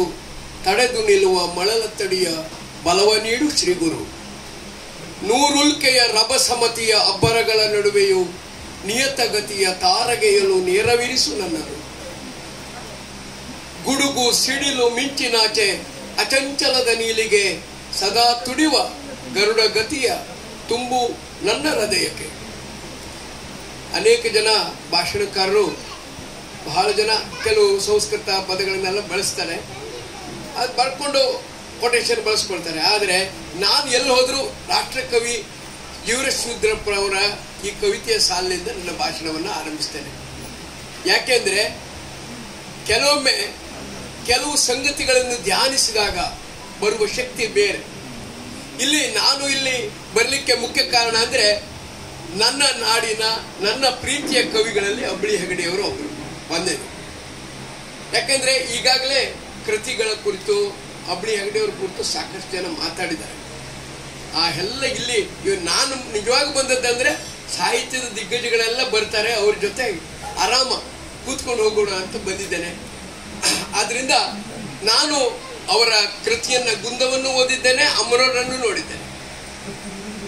ಅದರಲ್ಲಿರುವಂತ ಬಂಡಾಯಗಾರ ನಿಜವಾಗೂ ಹೇಳಬೇಕಾದ್ರೆ ಪ್ರಶ್ನಿಸುವುದು, ಪ್ರತಿಭಟಿಸುವುದು ಸಾಹಿತ್ಯದ ಅಸಲಿ ಕಸಬು. ಈಗ ಸಾಹಿತಿಗಳ ಆ ಕಸಬನ್ನೇ ಮರೆತು ಬಿಟ್ಟಿದ್ದಾರೆ. ಆ ಇರುವು ಒಂದು ಅರಿವಾಗಿ ಸಮಾಜಕ್ಕೆ ಸಿಗ್ತದೆ. ಅವರ ಕೃತಿ ಕವನ ಆಗಲಿ ಕಾದಂಬರಿ ಆಗಲಿ ಯಾವುದರಿಂದಲೂ ಕೊಟ್ಟದ್ದೆಲ್ಲ ಅವರಿದು ಅಸಲಿ ಗುಂದ. ನಮ್ಮಲ್ಲಿ ಗಾಂಟಿ ಭಾಷೆಯಲ್ಲಿ ಹೇಳ್ತಾರೆ, ನಾನು ಗುಂದ ತೊಳೆದು ಬಿಟ್ಟ ಅಂತ.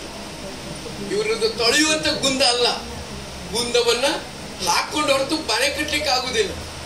ಅಂಬಳಿ ಹೆಗಡೆಯವರ ಮೂಲಭೂತವಾದಂಥ ವಿಷಯವನ್ನು ಇಟ್ಟುಕೊಂಡು ಬರೆಯುವ ಅವರ ಬರವಣಿಗೆ ನಿಜಕ್ಕೂ ಕೂಡ ಬಹಳ ಖುಷಿ ತರುವಂತಹದ್ದು. ಕೊನೆಯದಾಗಿ ಹೇಳೋದೇನೆಂದ್ರೆ, ಇವರು ಸೂರ ಮೆಕ್ಕುಂಡಿಯವರು ಒಂದು ಮಾತನ್ನು ಹೇಳ್ತಾರೆ, ಶರ್ಮಾ ಅವರೇ. ಹರಿಯುವ ನದಿಗೂ ಉಂಟು ಎರಡು ತೋಳು, ನೆಲವನ್ನಪ್ಪಿದ ಎರಡು ದಂಡೆಗಳ ಬಾಂಧವ್ಯ ಬೆಸೆಯಬೇಕಲ್ಲವೇ ನಮ್ಮ ಬಾಳು ಅಂತ. ನಮ್ಮನ್ನೆಲ್ಲ ಬೆಸೀಲಿಕ್ಕೆ ಕಾರಣರಾದ ಅಂಬಳಿ ಹೆಗಡೆಯವರಿಗೆ ನಿಮ್ಮೆಲ್ಲರ ಜೊತೆ ಕಳೆಯುವಂತ ಈ ಸೌಭಾಗ್ಯದ ಸಮಯಕ್ಕೆ ವಂದಿಸಿ ನಾನು ಮಾತನ್ನು ಮುಗಿಸ್ತೇನೆ. ನಮಸ್ಕಾರ. ಹೆಬ್ಬಾರರಿಗೆ ಪ್ರೀತಿಪೂರ್ವಕವಾದಂತಹ ಧನ್ಯವಾದಗಳು. ಮುಳುಗದಿರು ಜೀವನದ ತೆರೆಯ ಮೇಲೀಜುತ್ತಿರು, ಒಳಿತನಾಗಿಸು ಕೊಡುತ್ತ ಕೊಡುತ್ತ ಸಂತಸವ, ಕಳವಳಂಬಡದೆ ನಡೆ ಕಡೆಯ ಕರೆ ಬಂದಂದು ಮಿಳಿತನಿರು ವಿಶ್ವದಲ್ಲಿ ಮಂಕುತಿಮ್ಮ. 80ರ ಇಳಿವಯಸ್ಸಿನಲ್ಲೂ ಜೀವನದ ತೆರೆಯ ಮೇಲೀಜುತ್ತ ಮುಳುಗದೆ ಈಜುತ್ತ ತನ್ನ ಬಳಗವನ್ನೂ ಮುಳುಗಲು ಬಿಡದೆ ಹುರಿದುಂಬಿಸುತ್ತ ದಡದ ಕಡೆ ಸಹಾಯನ ಮಾಡುತ್ತಿರುವರು ಶ್ರೀಯುತ LS ಶಾಸ್ತ್ರಿ ಅವರು. ನಿಜವಾಗಿಯೂ ಅಚ್ಚರಿಯಾದರೂ ಇದು ಸತ್ಯ. ಇಲ್ಲಿಯವರೆಗೆ ಅವರು 120ಕ್ಕೂ ಹೆಚ್ಚು ಕೃತಿಗಳನ್ನು ಬರೆದಿದ್ದಾರೆ. ಇನ್ನೊಂದು 15-20 ಕೃತಿಗಳು ಅಚ್ಚಿನ ಮನೆಯ ಕಡೆಗೆ ಮುಖ ಮಾಡಿವೆ. ಎಲ್ಲರಿಗೂ ನಮಸ್ಕಾರ. ಕುಳಿತಲ್ಲೇ ಮಾತಾಡ್ತೀನಿ, ಕ್ಷಮಿಸಬೇಕು. ಆರಾಮಿಲ್ಲ, ನಿನ್ನೆಯಿಂದ ಸ್ವಲ್ಪ ಏನೋ ಪ್ರಾಬ್ಲಮ್ ಇರಲಿ.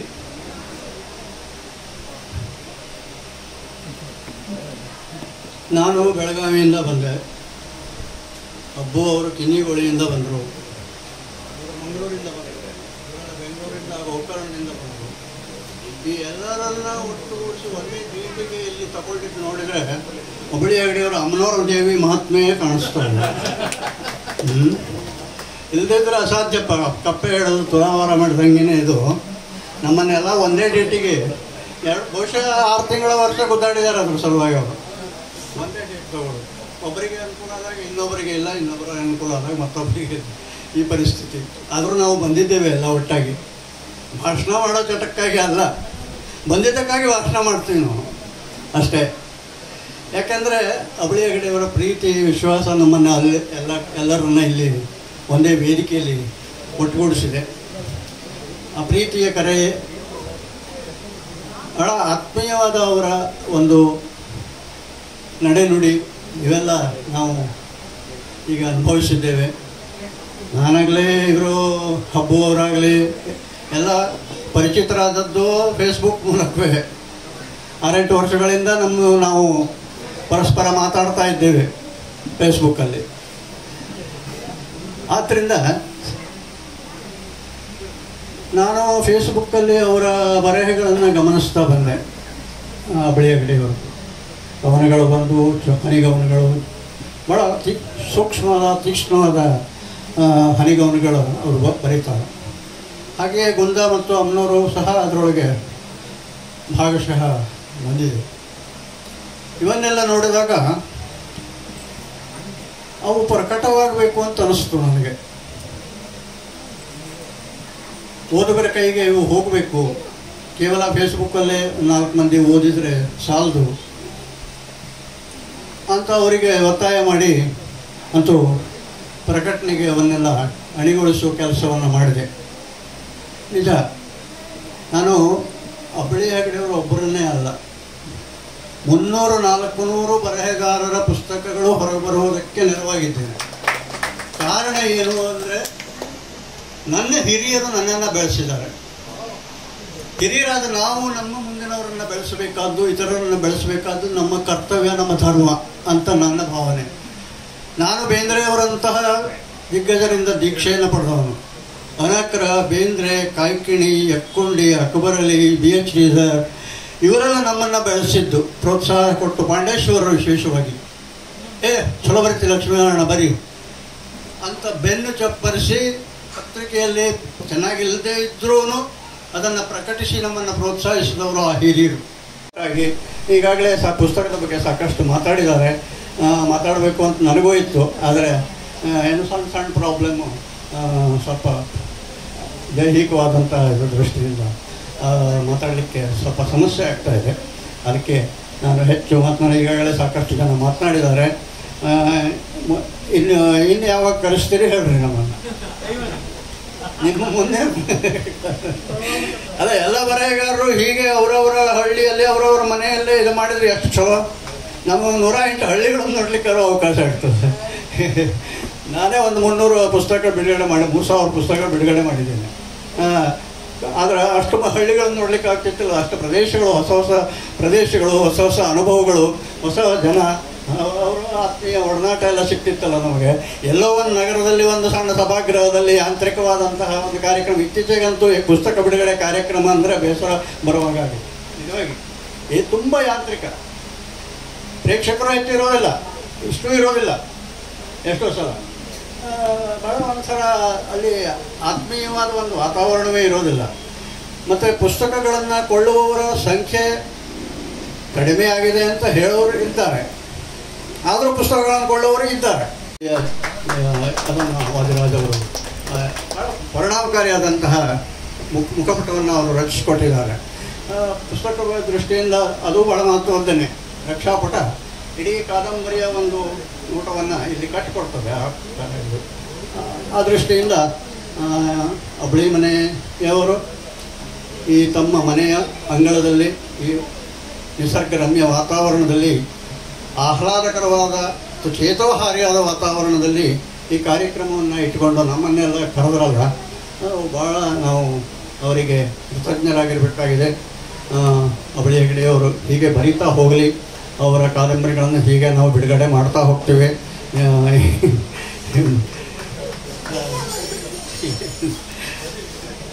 ಬರೀಲಿ ಅದು ಮುಖ್ಯವಾಗಿ ಅವರ ಅನುಭವ ಪಕ್ವಾಗಿದೆ. ಈಗ ಮೊದಲು ಇದು 40 ವರ್ಷ ಹಿಂದೆ ಬಂದಿದ್ದು, ಆದರೂ 40 ವರ್ಷದ ಹಿಂದೆ ಅವರಲ್ಲಿ ಒಬ್ಬ ಬಂಡಾಯ ಮನೋಧರ್ಮದ ಬರೆಹಗಾರ ಇದ್ನಲ್ಲ, ಅದು ಬಹಳ ಮಹತ್ವದ ಸಂಗತಿ. ಎರಡೂ ಕಾದಂಬರಿಗಳಲ್ಲಿ ಆ ಬಂಡಾಯ ಮನೋಧರ್ಮ ಕಾಣಿಸ್ತದೆ. ಒಂದು ವೇಳೆ ಅವರು ಆ ಬಂಡಾಯ ಕಾಲದಲ್ಲಿ 60-70ರ ದಶಕದಲ್ಲಿ ಈ ಪುಸ್ತಕಗಳು ಪ್ರಕಟ ಆಗಿದ್ದರೆ ಪ್ರಮುಖವಾದ ಬಂಡಾಯ ಬರೆಹಗಾರರ ಸಾಲಿನಲ್ಲಿ ಹೆಗಡೆಯವರ ಹೆಸರು ಬರ್ತಿತ್ತು ಅಂತ ನನ್ನ ಭಾವನೆ. ನಿಜವಾಗಿ ಖಂಡಿತವಾಗಿ ಬರ್ತಿತ್ತು. ಮತ್ತು ಸ್ಮರಣಿಕೆಯನ್ನು ನೀಡಬೇಕು.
ನಾನು ಮನೆಯವನಾಗಿ ನನ್ನ ಕೃತಜ್ಞತೆಗಳನ್ನು ಸಲ್ಲಿಸಬೇಕಾದ್ದು ನನ್ನ ಕರ್ತವ್ಯ.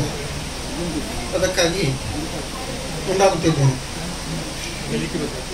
ಇಂದಿನ ಕಾರ್ಯಕ್ರಮ ಆಗಲೇ ಹೇಳಿದ್ದೇನೆ, ಕೆಲವು ಮಾತುಗಳು ಉಳಿದುಬಿಟ್ಟಿವೆ. ಹಾಗೆ ನನ್ನ ಬಹಳ ವರ್ಷಗಳ ಕನಸು ಇಂದು ನನಸಾಗುತ್ತಿದೆ. ಆ ದಿಶೆಯಲ್ಲಿ ಸಹಕರಿಸಿದ ಈ ಎಲ್ಲ ಮಹನೀಯರುಗಳಿಗೆ ಕೃತಜ್ಞತೆ ಸಲ್ಲಿಸಬೇಕಾದ್ದು ನನ್ನ ಆದ್ಯ ಕರ್ತವ್ಯವನ್ನು ನಂಬಿ ಈ ಮಾತನಾಡುತ್ತಿದ್ದೇನೆ. ಗಜಾನನ ಶರ್ಮಾ ಅಂದರೆ ನಾನು ಆಗಲೇ ಹೇಳಿದೆ, ನನ್ನಲ್ಲಿ ಯಾವ ಅಂಶವನ್ನು ಮೆಚ್ಚಿಕೊಂಡ್ರೋ ಗೊತ್ತಿಲ್ಲ. ಎಷ್ಟೆಲ್ಲ ಇದಾಯಿತು. ನನ್ನ ಕಿರಿ ತಮ್ಮ ಮಂಜುನಾಥ ಇಲ್ಲಿ ಬಂದಾಗ ಮೊನ್ನೆ ಹೇಗೆ ಮಾತು ಬಂತು ಏನಂದರೆ, ನೀನು ಬೆಂಗಳೂರಿಂದ ನೀನು ಕರೆ ಬಂದು ನಾಳೆ ಒಂದು ಕಾರ್ಯಕ್ರಮ ಉಂಟು, ನೀನು ಬಂದು ಸೇರಬೇಕು, ನಾವು ಕಾರ್ ಕಳಿಸ್ತೀವಿ, ತಕ್ಷಣ ಹೊರಟು ಬರಬೇಕು, ಒಂದು 5,000 ರೂಪಾಯಿ ಚೆಕ್ ನೀನು ಕೊಟ್ಟು ಒಂದು ಕಾರ್ಯಕ್ರಮ ಹಾಜರಾಗು ಅಂದರೆ ನೀನು ಹೋಗ್ತೀವಿ. ಯಾಕೆ ಕೇಳಿದ್ರೆ ನಾನು 70, ನನಗೆ 74, 75 ಆಗ್ತದವರು, 78. ಅವರು ಬಂದದ್ದಕ್ಕೆ, ಅವರು 82, ಅವರು ಬಂದದ್ದಕ್ಕೆ ಯಾವ ರೀತಿ ಕೃತಜ್ಞತೆ ಸಲ್ಲಿಸಬೇಕು ಅಂತ ನನಗೆ ಗೊತ್ತಾಗ್ತಾ ಇದೆ. ಅದು ಈ ಹೊನ್ನಾವರದಿಂದ 32 ಕಿಲೋಮೀಟರ್ ಈಚೆಗೆ ರಾತ್ರಿ ಇಡೀ ನಿದ್ದೆಗಟ್ಟು ಅಲ್ಲಿಂದ ಬಂದು ಗಜಾನನ ಶರ್ಮಾ ಟ್ರೈನಿಗೆ ಬಂದು ಅಲ್ಲಿಂದ ಇದು ಮಾಡಿಕೊಂಡು ಇವತ್ತು ಮತ್ತೆ ಹೊರಡ್ಬೇಕಲ್ಲ. ಅದಕ್ಕೆ ನಾನು ಅವರ ಪ್ರೀತಿಯ ಕಾರಣ. ಅದಕ್ಕೆ ನಾನು ಏನು ಹೇಳಬೇಕು ಗೊತ್ತಿಲ್ಲ, ಯಾವ ರೀತಿ ಕೃತಜ್ಞತೆ ಸಲ್ಲಿಸಬೇಕು ಅಂತ ಗೊತ್ತಾಗ್ತಾ ಇಲ್ಲ. ನಾನು ತುಂಬ ತುಂಬ ತುಂಬ ಆಭಾರಿಯಾಗ್ತೇನೆ. ಇನ್ನು LS ಶಾಸ್ತ್ರಿ ನಾಗರಾಜ್ ಅವರು ನಾನು ಫೇಸ್ಬುಕ್ಕಿಗೆ ಬಂದ ಮೊದಲೇ ಭಾಳ ವರ್ಷಗಳ ಹಿಂದೆ ನಾನು ಆ ಕಡೆ ಇದ್ದಾಗ ಕಾರ್ಯಕ್ರಮ ಏನಾದರೂ ಸುಂದರವಾಗಿ ಹೆಬ್ಬಾರು ಕೃಷ್ಣಮೂರ್ತಿ ಹೆಬ್ಬಾರು ನೋಡಿ, ಒಂದು ಕಡೆಯಿಂದ ನಾನು ಹೊಸಬ ಏನಾದ್ರು ಹೊಟ್ಟೆಗೆ ಹಾಕೊಳ್ಳಿ ಹೆಬ್ಬಾರು ಯಾಕೆ ಅಂತ ಕೇಳಿದ್ರೆ ಮತ್ತೆ LS ಶಾಸ್ತ್ರಿ ಹೇಳ್ತಿದ್ರು ಏನಾದ್ರು ಮಾತು ಬಂದಾಗ ನಿಮ್ಗೆ ಹೊನ್ನಾವರದಲ್ಲಿ ಏನಾದ್ರು ಬೇಕಾದ್ರೆ ಅಥವಾ ಇದಾದ್ರೆ ಕೃಷ್ಣಮೂರ್ತಿ ಹೆಬ್ಬಾರನ್ನು ಕಾಂಟ್ಯಾಕ್ಟ್ ಮಾಡಿ ಹೇಳಿ. ಅಂದರೆ ಕೃಷ್ಣಮೂರ್ತಿ ಹೆಬ್ಬಾರ ಕಾಂಟ್ಯಾಕ್ಟ್ ನನಗೆ ಇಲ್ಲಾಗಿತ್ತು. ಏನೋ ಒಂದೆರಡು ಕಾರ್ಯಕ್ರಮದಲ್ಲಿ ನೋಡಿದ್ದೆ. ಕಡೆಗೆ ಗುಂಡಾಪ್ ಕಾದಂಬರಿ ಕಳಿಸ್ಕೊಟ್ಟೆ. ಕಳಿಸ್ಕೊಟ್ಟು ಕೂಡಲೇ ಬಂತು. ಅವರು ಆ ಪ್ರೀತಿ ನೋಡಿದ್ರೆ ಹೊನ್ನಾವರದಲ್ಲಿ ಸಿಕ್ಕಿದ್ರು, ಒಂದು ಪುಸ್ತಕ ಕೊಟ್ಟೆ ಸಂಜೆ. ಅವರ ಆತ್ಮೀಯತೆ ಹೇಳೋದಲ್ಲ, ನಾಗರಿಕನಲ್ಲಿ ನನಗೆ ಎಷ್ಟು ಇದು ಮಾಡಿದ್ದಾರೆ, ಸಪೋರ್ಟ್ ಮಾಡಿದ್ದಾರೆ ನಾಗರಿಕರು. ಕತ್ತಲಲ್ಲಿ ಮಿಂಚು, ಇಂಥ ಸುವಿನಂತಗಳು ಕತ್ತಲಲ್ಲಿ ಮಿಂಚು, ಬಹಳ ದಾರಿಯ ನಡುವೆ ಒಂದೊಂದು ಬೆಂಚ್, ದಣಿವಾರಿಸ್ಕೊಂಡು ಹೋಗ್ಲಿಕ್ಕೆ ಒಂದೊಂದು ಬೆಂಚ್. ಇಷ್ಟು ಹೇಳಿ ನನ್ನ ವ್ಯಾಪಾರವನ್ನು ಬಂದ ಪ್ರೇಕ್ಷಕರು ಎಲ್ಲ ಇಲ್ಲಿ ಆಯ್ದ ಪ್ರೇಕ್ಷಕರೇ ಇದ್ದಾರೆ ನನ್ನ ಭಾವನೆ. ಯಾಕೆ ಕೇಳಿದ್ರೆ ಇಲ್ಲಿ ಯಾವುದೇ ಗಲಾಟೆ ಇಲ್ಲ, ಮತ್ತೊಂದಿಲ್ಲ, ಮತ್ತೊಂದಿಲ್ಲ, ಎಲ್ಲ ಅದ್ರ ಮೇಲೆ ಆಸಕ್ತಿ ಇದ್ದವರೇ ಬಂದಿದ್ದಾರೆ. ಅವರಿಗೆ ಬಂದು ಇಷ್ಟೊತ್ತು ನಮಗೆ ತಾಳ್ಮೆಯಿಂದ ಕೂತು ನಮ್ಮ ಮಾತುಗಳನ್ನು ಕೇಳಿದ್ದಕ್ಕೆ ನಾನು ಧನ್ಯವಾದಗಳನ್ನು ಅರ್ಪಿಸ್ತಾ ಇದ್ದೇನೆ. ಈಗ ಹೇಳಿ ನನ್ನ ಮಾತುಗಳು ಅದೆಲ್ಲ ಊಟ ಮಾಡಿಕೊಂಡು ಖುಷಿಯಿಂದ ನಾನು ಇದ್ರೊಳಗೂ ಕೈಯಲ್ಲೆಲ್ಲೂ ಹಾಗೆ ಇದೆ ಇಡೀ ದಿನ. ವಾದಿರಾಜ್ ಅವ್ರಿಗೆ ಸ್ವಲ್ಪ ನಾನು ಹೇಳಲೇ ಇಲ್ಲ. ಅವ್ರ ಮಗನಾಗಯ್ಯ, ಅವ್ರ ಅಳಿಯಾಗ ಮಗನ ಸೇಮ್ ಮಗನಾಗಯ್ಯ. ನನಗೆ ಮೊದಲಿಂದ ವಿಚಾರ ಇತ್ತು ಏನು ಅಂತಂದ್ರೆ, ನನಗೆ ಆಸಕ್ತಿ ಸಾಹಿತ್ಯದ ಮೇಲೆ, ಸಂಗೀತದ ಮೇಲೆ ಆಸಕ್ತಿ ಇತ್ತು, ಆ ಕಲೆ ಮೇಲೂ ಆಸಕ್ತಿ ಇತ್ತು ಮೊದಲಿಂದ. ನಾನು ಏಕಾಂಗಿಯಾಗಿದ್ದು ಅದ್ರ ಬಗ್ಗೆ ಭಾಳ ಆಸಕ್ತಿ ಇತ್ತು ನನಗೆ. ಆದರೆ ನನಗೆ ಇದಕ್ಕೆ ಸರಿಯಾದ ಸಪೋರ್ಟಿಗೆ ಒಂದು ಅಳಿಯ ಸಿಕ್ಕಿದ್ರೆ ತಲೆ ಹಾಗಾಗಿ ನಾನು ತಮಾಷೆಗೆ ಹೇಳೋದಿದ್ರೆ ನಮಗೆ ದೇವ್ರು ಕೊಟ್ಟ ಅಳಿಯ. ಚಿತ್ರಕ್ಕಾಗಿ ತಮ್ಮೆಲ್ಲರನ್ನ ವೇದಿಕೆ ಮೇಲೆ ಆಹ್ವಾನಿಸ್ತಾ ಇದ್ದೇವೆ. ದಯವಿಟ್ಟು ಅಬ್ಳಿ ಹೆಗಡೆ ಅವರ ಕುಟುಂಬಸ್ಥರೆಲ್ಲರೂ ಕೂಡ ಒಮ್ಮೆ ವೇದಿಕೆಗೆ ಆಗಮಿಸಬೇಕು ಅಂತ ವಿನಂತಿ ಮಾಡ್ತಾ ಇದ್ದೇವೆ. ಋತುಚಕ್ರ ತಿರುಗುವುದು, ಕಾಲನೆದೆ ಮರುಗುವುದು, ಮೃತನ ಮಣ್ಣಿಂದ ಹೊಸ ಹುಲ್ಲು ಮೊಳೆಯುವುದು, ಕ್ಷಿತಿಗರ್ಭ ಧರಿಸುವಳು ಮತ್ತು ಉದಿಸುವುದು ಜೀವ, ಸತತ ಕೃಷಿಯು ಪ್ರಕೃತಿ ಮಂಕುತಿಮ್ಮ. ಅಬ್ಳಿ ಹೆಗಡೆಯವರು ಕೃಷಿಯ ಜೊತೆ. ಕಾರ್ಯಕ್ರಮ ಮುಗಿದ ನಂತರ ಎಲ್ಲರಿಗೂ ರುಚಿಕರವಾದ ಊಟದ ವ್ಯವಸ್ಥೆಯನ್ನು ಸಹ ಮಾಡಿದರು. ಇಷ್ಟು ಹೊತ್ತಿನವರೆಗೆ ಹಿರಿಯ ಸಾಹಿತಿಗಳ ಅದ್ಭುತವಾದ ಮಾತುಗಳನ್ನು ತಾವೆಲ್ಲರೂ ಕೇಳಿದ್ದೀರಿ ಅಂತ ಭಾವಿಸುತ್ತೇನೆ. ಸಾಧ್ಯವಾದರೆ ಈ ಅಮ್ಮನೋರು ಎನ್ನುವ ಪುಸ್ತಕವನ್ನು ನೀವು ಸಹ ಕೊಂಡು ಓದಿ. ಇದು 80ರ ದಶಕದ ಹಳ್ಳಿಯ ವಾತಾವರಣದ ಒಂದು ಕಥಾ ಹಂದರವಿರುವ ಪುಸ್ತಕ. ಧನ್ಯವಾದಗಳು.